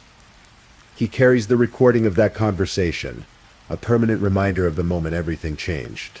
Some might call what he did dangerous, reckless even, but others see it differently. He's a brother who loved his sister so much that he couldn't wait for justice to take its slow course. He took action, and because of him, White is in prison. The case of Leah Porter leaves us with uncomfortable questions. How does someone study criminal justice with the intention of becoming a police officer while harboring violent fantasies? How does a young woman seeking help from an old classmate end up dead? How do we reconcile the smiling photos of Wade in his army uniform, involved in choir and drama in high school, with the man who killed a 98-pound woman and disposed of her body? There are those who wonder if White had done this before, if there were other victims who'd crossed his path and disappeared. The journal about kidnapping and raping women, mentioned by former classmates, suggests he'd been thinking about violence for years. The child pornography on his computer suggests an attraction to the vulnerable, the powerless. But these are questions without answers. Wade is given multiple versions of events, each one self-serving, each one designed to minimize his culpability. The truth died with Larry in that apartment, and Wade has proven himself to be an unreliable narrator of his own story. What we do know is this: On June 3rd, 2014, a 19-year-old woman went to someone she thought was a friend, seeking help during a vulnerable moment. That friend betrayed her trust in the most absolute way possible. He took her life, disposed of her body, and then tried to cover it all up using the very skills he'd learned in his criminal justice classes. If not for tarot cards, if not for a brother's determination, Christopher Wade might have walked free. The story of Leah Porter reminds us that evil doesn't always announce itself. It can wear a friendly face, offer help, pretend to care. It can be someone you went to high school with, someone who seems normal on the surface. The danger isn't always obvious, but this story also reminds us of the power of love, of the lengths people will go to for those they care about. Max Porter risked everything to get justice for his sister. Renee Jackson continues to search, refusing to give up hope of bringing Leah home. Somewhere in Colorado, Leah Porter rests. Her family continues to look for her, to keep her memory alive, to fight for the closure they deserve. As you drift off to sleep tonight, remember Leah. Remember the young woman who loved selfies and electronic music, who performed skits with her brother, who was working to overcome addiction and build a better life. Remember that every missing person case represents not just a statistic, but a whole world of people who love them and are left behind to search. Please, if you're still awake, let's move on to our last story.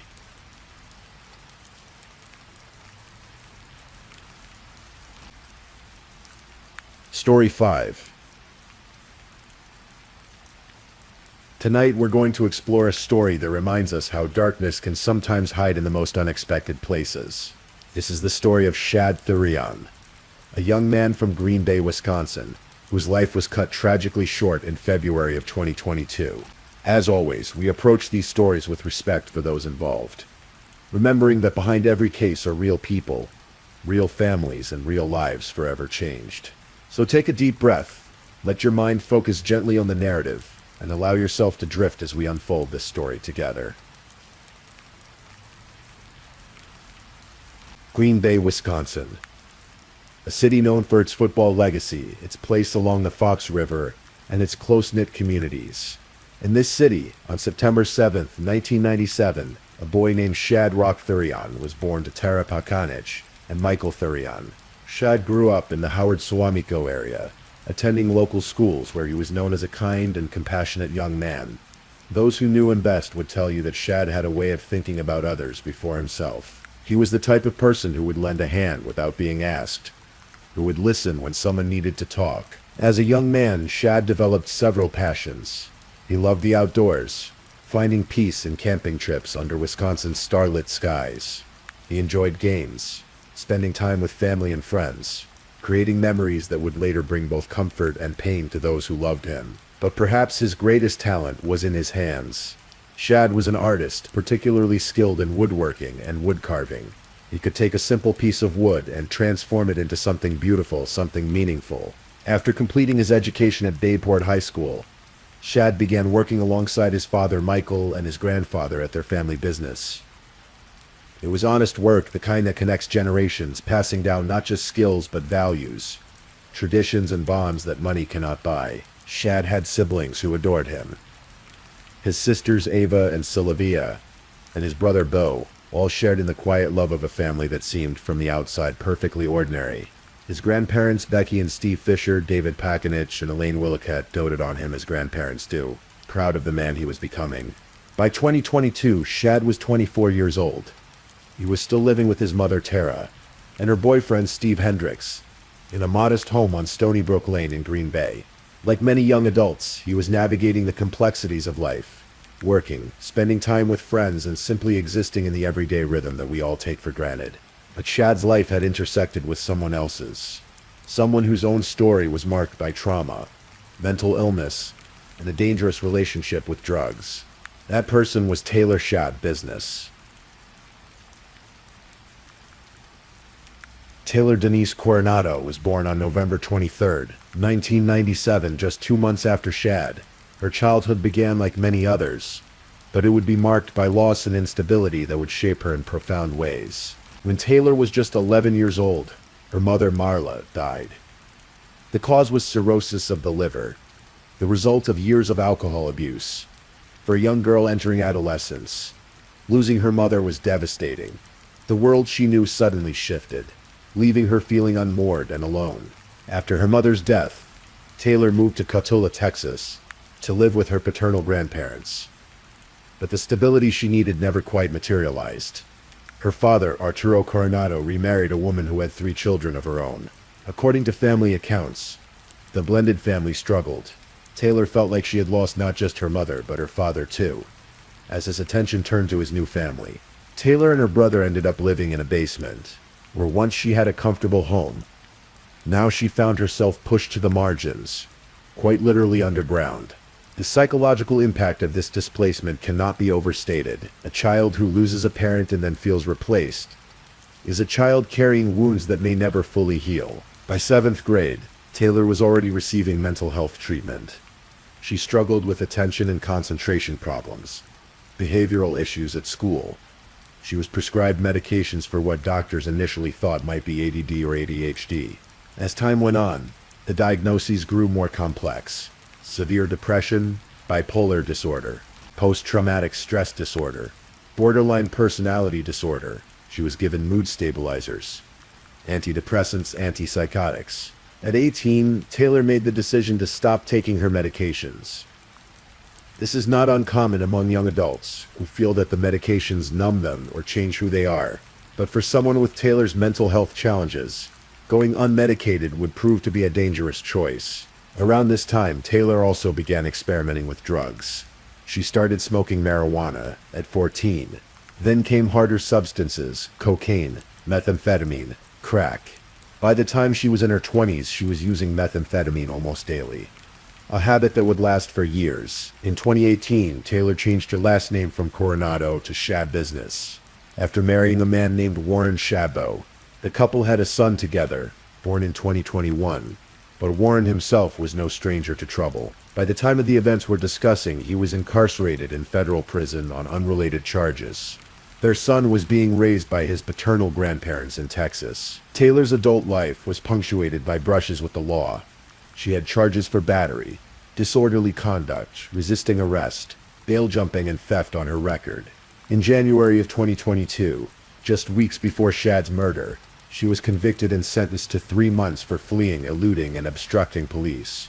She had even removed a GPS tracker from her ankle at some point. In April and May of 2021, Taylor had been hospitalized following a suicide attempt. It was during this hospitalization that doctors formally diagnosed her with PTSD and bipolar disorder, adding to her already extensive list of mental health conditions. But perhaps most troublingly, Taylor had developed what some might call an obsession with Jeffrey Dahmer, the notorious Milwaukee serial killer who had murdered 17 young men and boys between 1978 and 1991. In the weeks leading up to Shad's death, Taylor would make numerous internet searches about Dahmer. She searched for phrases like Jeffrey Dahmer walking into court all sexy and Jeffrey Dahmer's butt. She would later tell a forensic psychologist that she had a thing with Jeffrey Dahmer a year ago, despite the fact that Dahmer had been murdered by a fellow inmate in 1994, years before Taylor was even born. This was the woman whose path crossed with Shad Thurian's, 2 young people born the same year, growing up in the same general area, but walking very different roads. And in February of 2022, those roads would converge in the most horrific way imaginable. The evening of February 21st, 2022, began like many others for Shad. Around 9:30 p.m., Taylor Shad Business arrived at his mother's house to pick him up. Shad's mother, Tara, and her boyfriend, Steve, were preparing to leave for the evening. Before they left, Tara heard Taylor's voice in the home. It was an ordinary moment, the kind that would later haunt her with its normalcy. Taylor, Shad, and a mutual friend drove to an apartment on Eastman Avenue in Green Bay. There, the 3 of them smoked cannabis together. But after the friend left, Taylor and Shad's evening took a darker turn. According to Taylor's later confession, they both smoked methamphetamine. They also injected themselves with trazodone, an antidepressant that when misused can have sedative and dissociative effects. With chemicals coursing through their systems, Taylor and Shad made the decision to return to Tara's house on Stony Brook Lane. Tara and Steve were gone. The house was empty, quiet, waiting. Shad and Taylor made their way down to the basement. This was a space Shad knew well. His territory, his sanctuary. They began engaging in sexual activity. According to Taylor's account, they had engaged in erotic asphyxiation before. On this particular night, they used metal chains as part of their sexual encounter. But something went wrong. Or perhaps, more accurately, something went terribly right in Taylor's disturbed mind. As Taylor strangled Shad with the chain, he began coughing up blood. In that moment, any reasonable person would have stopped, horrified by what they were doing. But Taylor didn't stop. She later told investigators that it took approximately 3 to 5 minutes for Shad to die. 3 to 5 minutes of sustained strangulation, even as his body fought desperately for air, even as blood came from his mouth. When investigators later asked her about this, Taylor made a chilling statement. She said she had wanted to see what would happen, and when asked directly if she liked it, she responded quietly, "Yeah, I liked it." What happened next is almost too disturbing to comprehend. After Shad died, Taylor engaged in sexual acts with his corpse. She performed oral sex on him. She used sex toys on his body. This went on for several hours. The basement of Tara's home had become a chamber of horrors, though no one above ground had any idea what was transpiring below. As morning approached on February 22nd, Taylor wasn't finished. She went to the kitchen and found knives. She tried several experimenting, until she found that a serrated bread knife worked best for what she intended to do. Taylor positioned Shad's body on the bed. She placed a bucket and a storage tote beneath him to catch the blood, and then methodically she began to decapitate him. She cut off his head and let the blood drain into the containers below. When the bucket and tote were full of blood, she carried them to the basement shower and poured the blood down the drain. But Taylor wasn't finished dismembering Shad's body. She continued cutting. She removed his organs. She separated his limbs. She placed pieces of him into plastic bags, into the storage tote, into cardboard boxes. His genitals went into the bucket with his head. She worked for hours, carving apart the young man who had trusted her, who had welcomed her into his mother's home. Taylor later told police that she had intended to take all of Shad's remains with her. She loaded some of the body parts into her Gold Town and Country minivan. But at some point she said she got paranoid and lazy. She thought it was the dope making her paranoid, so she left some of the body parts behind in the basement. She put a towel over the bucket containing Shad's head and genitals and left it at the bottom of the basement stairs. In the early morning hours of February 23rd, Taylor left the house on Stony Brook Lane. The door slammed shut behind her, loud enough to wake Tara, who was back home and asleep upstairs. Tara Pekanich woke to the sound of the door slamming. It was sometime between 2:30 and 3 in the morning. She heard a vehicle driving away, the minivan that had been parked outside. Tara got out of bed and noticed that a light was still on in the basement. She called out for Shad, but received no response. Thinking perhaps he had left with Taylor, as he had done before, Tara began to walk down the basement stairs. She looked around the familiar space, expecting to see it empty. But then her eyes fell on something that didn't belong there. At the bottom of the stairs sat a 5-gallon bucket. A towel had been placed over the top of it. Tara approached the bucket. She lifted the towel. Inside was her son's severed head. The scream that followed brought Steve running.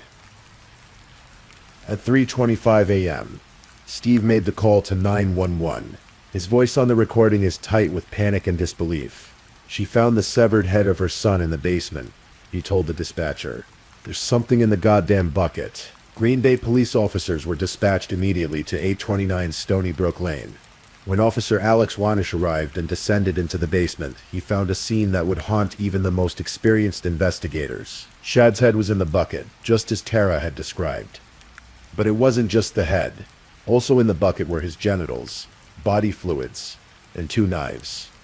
The tools Taylor had used to dismember him. As officers searched the rest of the basement, they found more.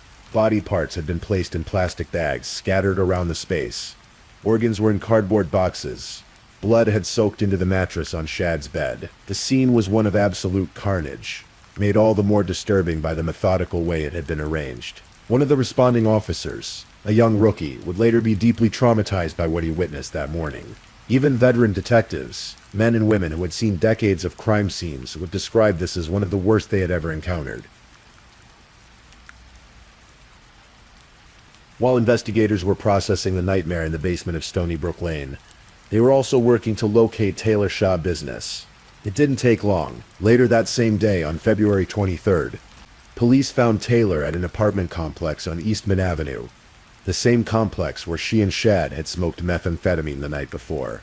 She was leaving an apartment building when she spotted investigators. She stopped in her tracks. An officer asked her if she knew why they were there. Taylor responded calmly, "Because of my warrant for my arrest." She was referring to an outstanding warrant. Seemingly unaware, or perhaps pretending to be unaware, that police had connected her to something far more serious. Detectives immediately noticed that Taylor's clothing was covered in dried blood. Her gray sweatshirt had blood on the front. Her sweatpants had blood on them. Her hands were smeared with what appeared to be blood, and she had a cut on her left thumb. There were scratches on her arms, which she would later claim were self-inflicted. Taylor was taken to the Green Bay Police Department for questioning. Before the interview began, investigators read her Miranda rights. She indicated that she understood them and agreed to speak with detectives. The interview that followed would provide investigators with a confession so disturbing, so detailed, and so lacking in remorse that even seasoned detectives would struggle to maintain their composure. Detective Kevin Kempf and Detective David Graff led the questioning. They asked Taylor what had happened at the house on Stony Brook Lane, and Taylor, speaking in a matter-of-fact tone that seemed disconnected from the horror of her words, told them everything. She described strangling Shad with the chain. She described how he had coughed up blood, but she kept going, kept choking him. "I wanted to see what happens," she said. When asked if she liked it, she responded affirmatively. She described the hours she spent with Shad's corpse, engaging in sexual acts. She described finding the knives in the kitchen, testing them, determining that the bread knife with its serrated blade worked best. She described cutting off Shad's head, removing his organs, dismembering his body piece by piece. At one point during the interview, Taylor made a comment that would chill everyone who heard it.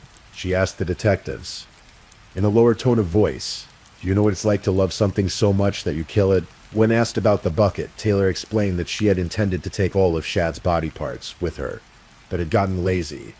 She forgot the bucket at the bottom of the stairs.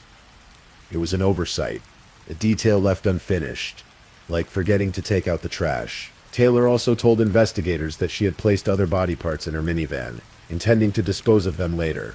Officers searched the vehicle and found Shad's legs in a crock-pot box behind the driver's seat. Throughout the interview, Taylor's affect was flat, detached. She showed little emotion. No tears, no obvious remorse. She spoke about dismembering a human being the way someone might describe rearranging furniture as a task that required effort, but held no emotional weight. On March 1st, 2022, Taylor Shea Business was formally charged with first-degree intentional homicide, mutilation of a corpse, and third-degree sexual assault. Her bond was set at $2 million cash.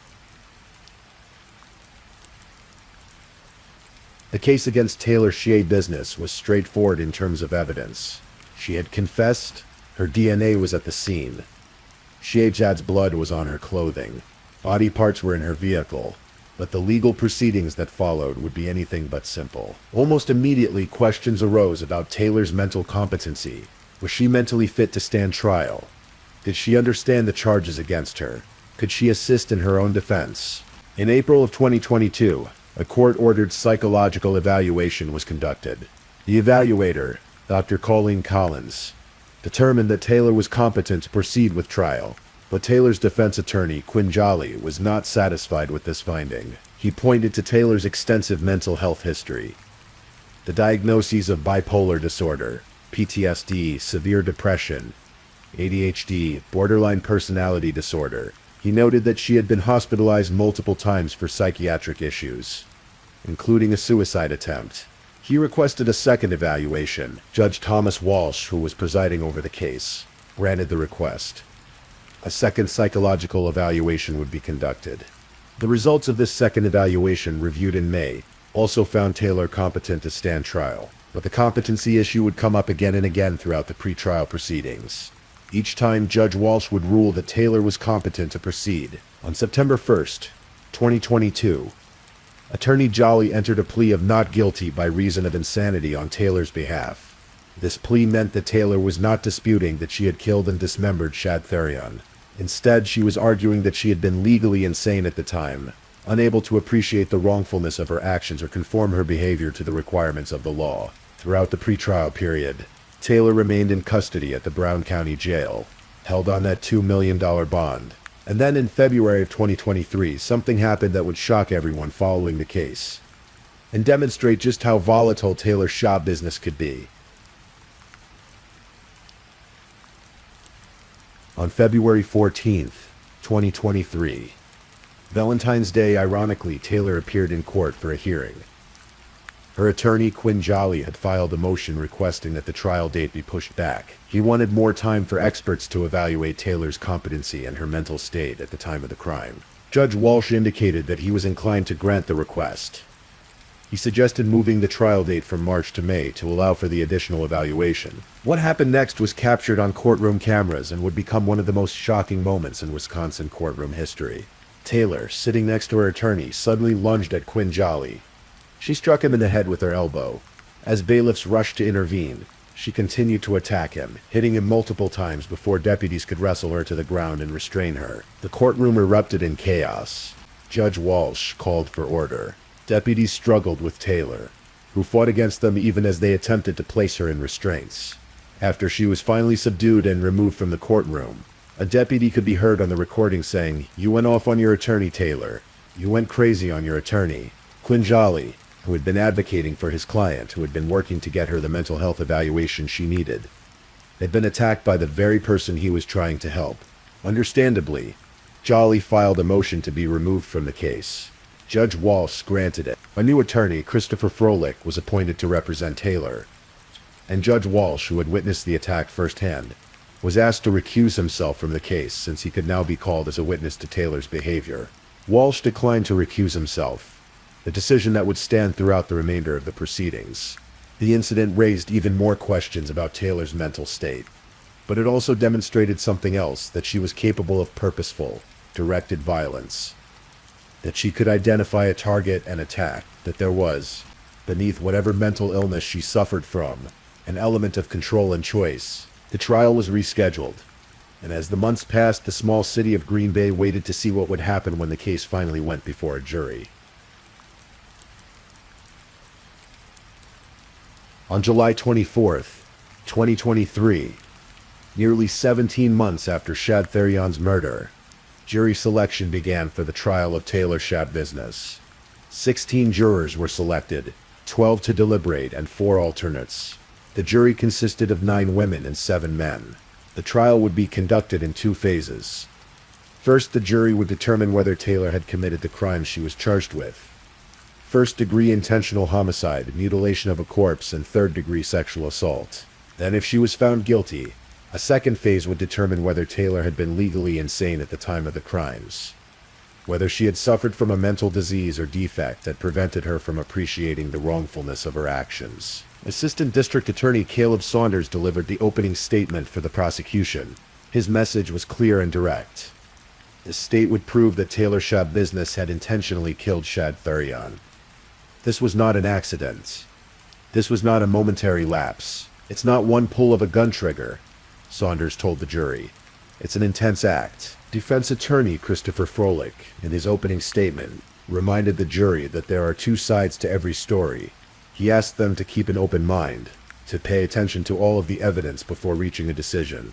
Over the next 3 days, the jury would hear testimony that was, at times, almost unbearable to listen to. Tara Pakanich, Shad's mother, took the stand. In a voice barely above a whisper, she described the morning of February 23rd.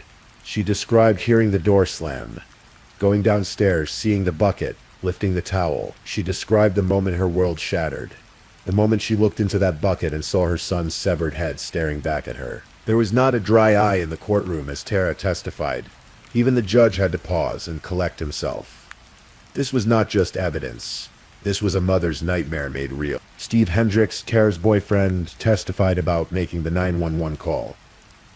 He described the shock, the disbelief, the terrible understanding that something unspeakable had happened in their home. Officer Alex Wanish described arriving at the scene, descending into the basement, and discovering the horror that awaited him there. His testimony was clinical, factual, but the strain in his voice betrayed the emotional toll the scene had taken on him. The jury was shown body camera footage from the responding officers. They saw the bucket. They saw the blood-soaked mattress. They saw the plastic bags containing body parts. Some jurors looked away. Others stared, faces pale, trying to comprehend the enormity of what had been done to Shad Thurian. Dr. Vincent Trenchita, a deputy medical examiner from Dane County, provided expert testimony about Shad's autopsy. His words were measured, scientific, but the picture they painted was horrifying. This body was essentially bloodless. Dr. Trenchita explained. The killer had systematically drained Shad's blood, first by decapitating him over the bucket and tote, then by pouring the collected blood down the drain. Dr. Trenchita described how the body had been bisected, cut in half, how the back had been flayed and defleshed, with skin and muscles removed to expose the ribcage and spine, how organs had been extracted, how limbs had been separated. The process of doing this, Dr. Trenchita testified, would have taken hours. It was not quick. It was not easy. It was deliberate, methodical butchery. Dr. Trenchita also testified about the toxicology results. Shad had cocaine, methamphetamine, marijuana in his system at the time of his death. But these drugs, the medical examiner explained, were not the cause of death. The cause of death was strangulation. The manner of death was homicide. Then came perhaps the most damning evidence of all, Taylor's own words. Detectives Kevin Kemp and David Graff testified about their interview with Taylor after her arrest. The jury was shown more than an hour of video from that interview. It watched as Taylor, sitting calmly across from investigators, described in detail what she had done to Shad. They heard her describe strangling him, watching him cough up blood, continuing anyway because she wanted to see what happens. They heard her admit that she liked it. They heard her describe performing sexual acts on Shad's corpse. They heard her describe the dismemberment, the way the bread knife worked best, the careful process of draining his blood. At one point in the video, Taylor said something that would echo in the minds of everyone who heard it. Speaking about the act of strangling Shad, she said, "I was riding him like a donkey, okay, I think so. And I think that's what was happening, and I started pulling, and I don't know. And then I just didn't stop. I don't know why I just didn't stop. I didn't stop." The jury also heard that Taylor had told investigators she initially intended to take all of Shad's body parts with her, but had gotten lazy. She forgot the bucket, she forgot pieces of him in the basement. This was not remorse speaking. This was annoyance at her own forgetfulness. The prosecution also presented evidence of Taylor's internet search history. In the week before Shad's murder, Taylor had made numerous searches related to Jeffrey Dahmer. She had looked up images of Dahmer in court, searched for information about him, seemed fascinated by the serial killer who had murdered and dismembered 17 young men. Judge Walsh had ruled that these searches could be admitted as evidence. They demonstrated Taylor's state of mind leading up to the crime. The defense had objected, arguing that the searches were prejudicial, but the objection was overruled. Throughout the trial, Taylor sat at the defense table, sometimes showing emotion, sometimes appearing detached. At times she was seen smirking as gruesome testimony was presented. Observers in the courtroom and those watching via livestream were disturbed by her demeanor. She seemed in many moments not to fully grasp the severity of what she had done, or perhaps she simply didn't care. On July 26, 2023, after 3 days of testimony, the case went to the jury for deliberation on the first phase. Guilt or innocence on the charges. The jury deliberated for approximately 30 minutes. 30 minutes. They returned with their verdict. Guilty on all counts. First-degree intentional homicide. Mutilation of a corpse. Third-degree sexual assault. But the trial was not over. Now came the second phase. The part where the jury would determine whether Taylor had been legally insane at the time of the crimes.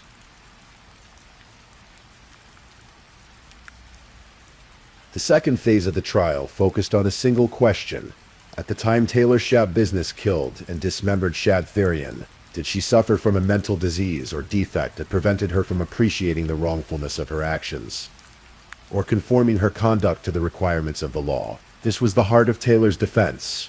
Her attorney, Christopher Froelich, argued that Taylor suffered from severe bipolar disorder, that she had been in a psychotic state at the time of the murder, that the combination of her untreated mental illness and the massive amounts of methamphetamine she had consumed had rendered her unable to control her actions or understand that what she was doing was wrong. The defense called several witnesses to support this theory. Taylor's father, Arturo Coronado, testified on his daughter's behalf. It was a strange moment. Coronado himself was in custody, appearing in court, wearing an orange jail jumpsuit and shackles. as he was serving time for a child rape conviction. But despite his own serious crimes, he spoke about his concern for his daughter. Coronado testified that Taylor had experienced hallucinations, that he had sought help for her multiple times because she wasn't in her right mind. He said he had always been worried about her mental health, going back to when she was young. The defense also called Dr. Diane Litton, a forensic psychologist, as an expert witness. Dr. Litton had evaluated Taylor and reviewed her medical records extensively. She testified that in her professional opinion, Taylor suffered from undiagnosed bipolar disorder, and that at the time of Shad's murder, Taylor had been in a psychotic state. Based on my experience and training, that's a psychotic person right there, Dr. Litton told the jury. She described Taylor's behavior as really weird, bizarre, and off the scale. She testified that in her 32 years of experience, she had seen many psychotic, bipolar, manic patients, but few like Taylor. Dr. Litton argued that Taylor's long history of mental health problems going back to 7th grade demonstrated a pattern of mental illness that predated her drug use. Yes, drugs had exacerbated her condition, but the underlying disorder was there regardless. The defense also called Dr. James O'Donnell, a pharmacist, to testify about the effects of methamphetamine on someone with Taylor's mental health conditions. Dr. O'Donnell explained that Taylor had told him she had taken what she described as 51 hits of methamphetamine in the hours before the murder. "I've never heard of that much methamphetamine use," Dr. O'Donnell testified. He explained that methamphetamine exacerbates bipolar disorder, affecting brain chemistry, cognition, thinking, control of behavior, risk-taking, and memory. In his opinion, the massive amount of meth Taylor had consumed, combined with her untreated mental illness, had likely triggered a drug-induced psychosis. The defense argued that while Taylor's actions were horrific, they were the product of a severely mentally ill woman in the grip of psychosis, not the deliberate choices of someone who understood right from wrong. But the prosecution had a very different narrative to present. The state called its own expert witnesses, including Dr. Matthew Seipel, a court-appointed psychologist. Dr. Seipel testified that he had concerns about Taylor's bipolar diagnosis. He noted that for someone to be properly diagnosed with bipolar disorder, the symptoms cannot occur exclusively during substance intoxication.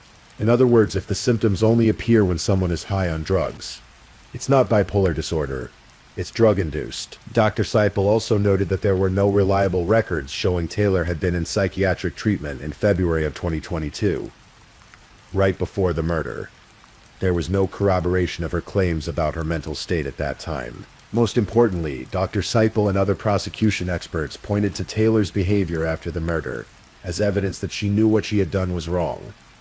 She had attempted to clean up the crime scene, at least partially. She had tried to take body parts with her to dispose of them elsewhere. She had hidden Shad's head under a towel in the bucket. These were not the actions of someone who didn't understand the wrongfulness of her conduct. These were the actions of someone trying to avoid getting caught. The prosecution argued that Taylor's confession, given just hours after the murder, was coherent and detailed. She remembered what she had done.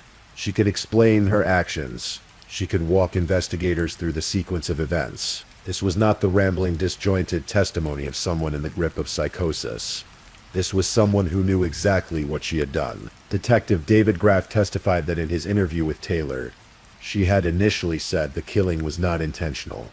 But as the interview continued, her story changed. She admitted that once she started strangling Shad, she found that she enjoyed it. So she kept going. Initially, some of her comments were that it hadn't been intended, Detective Graff told the jury. But once she started to strangle Shad, she found that she did enjoy it, and so she kept on strangling him. That admission, the prosecution argued, demonstrated clear intent. Taylor made a choice to continue strangling Shad, even after she saw him coughing up blood. She made a choice to watch him die because she enjoyed it. The jury also heard that when officers arrested Taylor, she had asked if they knew about her outstanding warrants. She hadn't said, "I don't know what happened," or "I blacked out," or "I can't remember."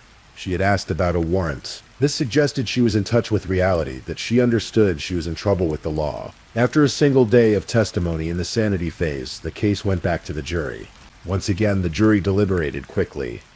They returned with their verdict. Taylor Shade Business did not suffer from a mental disease or defect at the time she killed Shade Therion. She was criminally responsible for her actions. The verdict meant that Taylor would be sentenced to prison, not to a secure mental health facility. It meant the law viewed her as someone who had made choices Horrific choices, but choices nonetheless.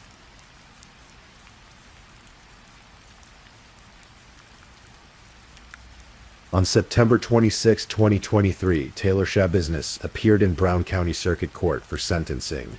She wore a spit guard, a mesh covering over her face. The Brown County Sheriff's Office explained that Taylor had been spitting on people in the jail, and the guard was necessary to protect those around her in the courtroom. It was a fitting image for who Taylor had become. Someone so disconnected from normal human behavior, so willing to assault and degrade others, that even basic courtroom proceedings required special precautions. Before Judge Thomas Walsh pronounced sentence, members of Shad's family were given the opportunity to address the court. Tara Pakanich, Shad's mother, stood before the court. Her victim impact statement was a testament to a mother's unending grief. She described the pain of losing her son, not just to death, but to such unthinkable violence. She described the horror of discovering his severed head in her own home. She described how that image would never leave her mind, how it haunted her every day. Shad's father, Michael Therion, also spoke. His words conveyed the loss of a son he had worked alongside, a son he had hoped would carry on family traditions. He spoke about the hole in their lives that could never be filled. Then it was time for Judge Walsh to deliver the sentence. For the first-degree intentional homicide conviction, Taylor was sentenced to life in prison without the possibility of parole. Wisconsin does not have the death penalty, so this was the harshest sentence possible under state law. It meant Taylor would die in prison, but Judge Walsh wasn't finished. For the mutilation of a corpse conviction, he added another 2 years consecutive to the life sentence. For the third-degree sexual assault conviction, he added another 3 years consecutive. The message was clear. Even though the life sentence meant Taylor would never be released, Judge Walsh wanted there to be consequences for every single crime she had committed against Shad Therion. Taylor's total sentence was life in prison plus 5 years, all without the possibility of parole. As the sentence was read, Taylor showed little reaction. The woman who had strangled a young man, who had spent hours dismembering his body, who had spoken about loving something so much you kill it, stood emotionless before the court. She was remanded to the custody of the Wisconsin Department of Corrections. She would be transferred to Taycheedah Correctional Institution, a maximum security women's prison in Fond du Lac, Wisconsin. There, she would spend the rest of her natural life. The murder of Shad Therion sent shockwaves through the Green Bay community. This was not a random act of violence between strangers. This was something that happened in someone's home, in a basement where a young man should have been safe. The case raised uncomfortable questions about drug use, mental health, and how someone can slip through the cracks of the system so completely that they end up committing unthinkable acts. Taylor Schabusiness had been diagnosed with multiple mental health conditions going back to her early teens. She had been hospitalized for a suicide attempt. She had a history of criminal behavior. She had stopped taking her medications years before the murder, and yet there had been no intervention significant enough to change the trajectory of her life. Similarly, Shad Therion had been using drugs the night of his death. Methamphetamine is a poison that destroys lives, families, and communities. While Taylor alone was responsible for her actions, the drugs both she and Shad had consumed that night created a dangerous situation that might otherwise never have occurred. The case also highlighted the dangers of erotic asphyxiation, a sexual practice that involves restricting oxygen to the brain. According to the FBI, between 250 and 1,000 deaths occur each year in the United States due to autoerotic asphyxiation. When practiced with a partner, the risks multiply. What starts as consensual can turn deadly in seconds, and the line between accident and intentional killing can be difficult to determine. For Shad's family, the pain will never end. Tara Pekanix lost her son in the most traumatic way imaginable. She discovered his remains in her own home. That kind of trauma doesn't heal. It just becomes something you learn to carry. Shad's siblings lost their brother. His father lost his son and co-worker. His grandparents lost a beloved grandson. An entire community lost a young man, who by all accounts was kind, talented, and had his whole life ahead of him. Shad never got to see his 25th birthday. He never got to continue his woodworking and pursue his artistic passions. He never got to build the life he deserved. All of that potential was snuffed out in a basement on a cold February night by someone he thought he could trust. The case against Taylor Shub Business was one of the most disturbing in Wisconsin history. The details of what she did were so horrific that even experienced prosecutors and judges struggled to maintain their composure. The brutality was not impulsive, it was methodical, sustained, and deliberate. And yet Taylor's story is also a cautionary tale about what happens when mental illness goes untreated. When childhood trauma is never processed, when someone loses their way and there's no one to help them find it again. None of this excuses what Taylor did. She made choices. She murdered an innocent man. She mutilated his body. She showed no genuine remorse. But understanding the factors that led to such evil can perhaps help prevent future tragedies. It reminds us of the importance of mental health care, of the devastating effects of drug abuse, of the need for intervention when someone's life begins to spiral. For the people of Green Bay, the case has faded somewhat from the daily headlines. But the memory remains. The house on Stony Brook Lane stands as a silent witness to what happened there. The Green Bay Police Department officers who responded to that scene carry those images with them still. The jurors who had to view the evidence and listen to the testimony will never forget what they saw and heard. And somewhere in Tayarrah Correctional Institution, Taylor Shub Business sits in a cell, serving a sentence that will only end with her death. Whether she feels remorse, whether she understands the magnitude of what she took from the world when she killed Shabdarian, we may never know. What we do know is that on February 23rd, 2022, the world lost a young man who deserved so much better than the fate he received.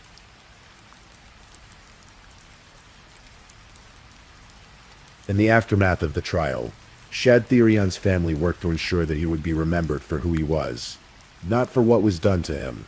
They shared memories of Shad's kindness, his sense of humor, his talent for woodworking. They talked about his love for camping, for spending time outdoors under the Wisconsin sky.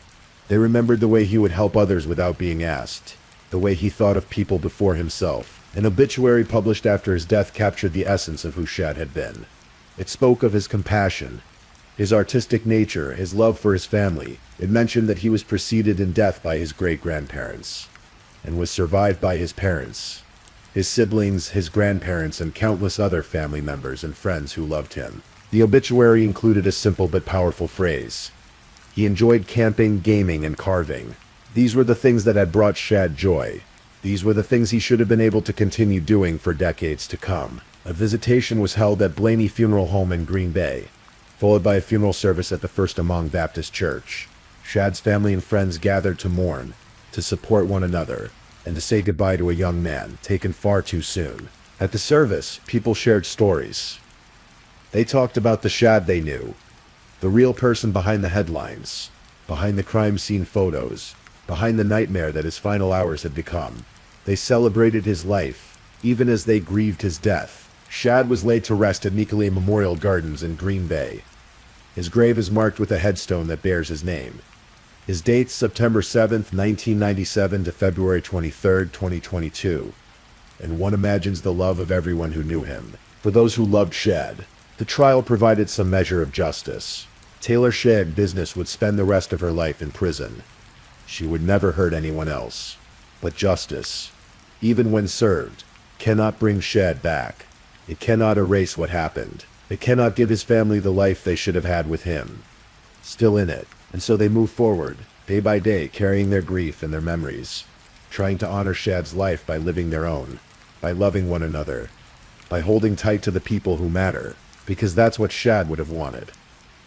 He was the kind of person who cared about others, who wanted the people around him to be happy and safe. His legacy is not the violence that ended his life. His legacy is the love he gave while he lived. Thank you for listening to tonight's true crime story. Rest peacefully knowing that another story awaits you next time, ready to accompany you on another journey toward restorative sleep. But if you're still awake, don't forget to like and subscribe so you don't miss our next true crime stories. And until next time, stay safe and take care. Good night.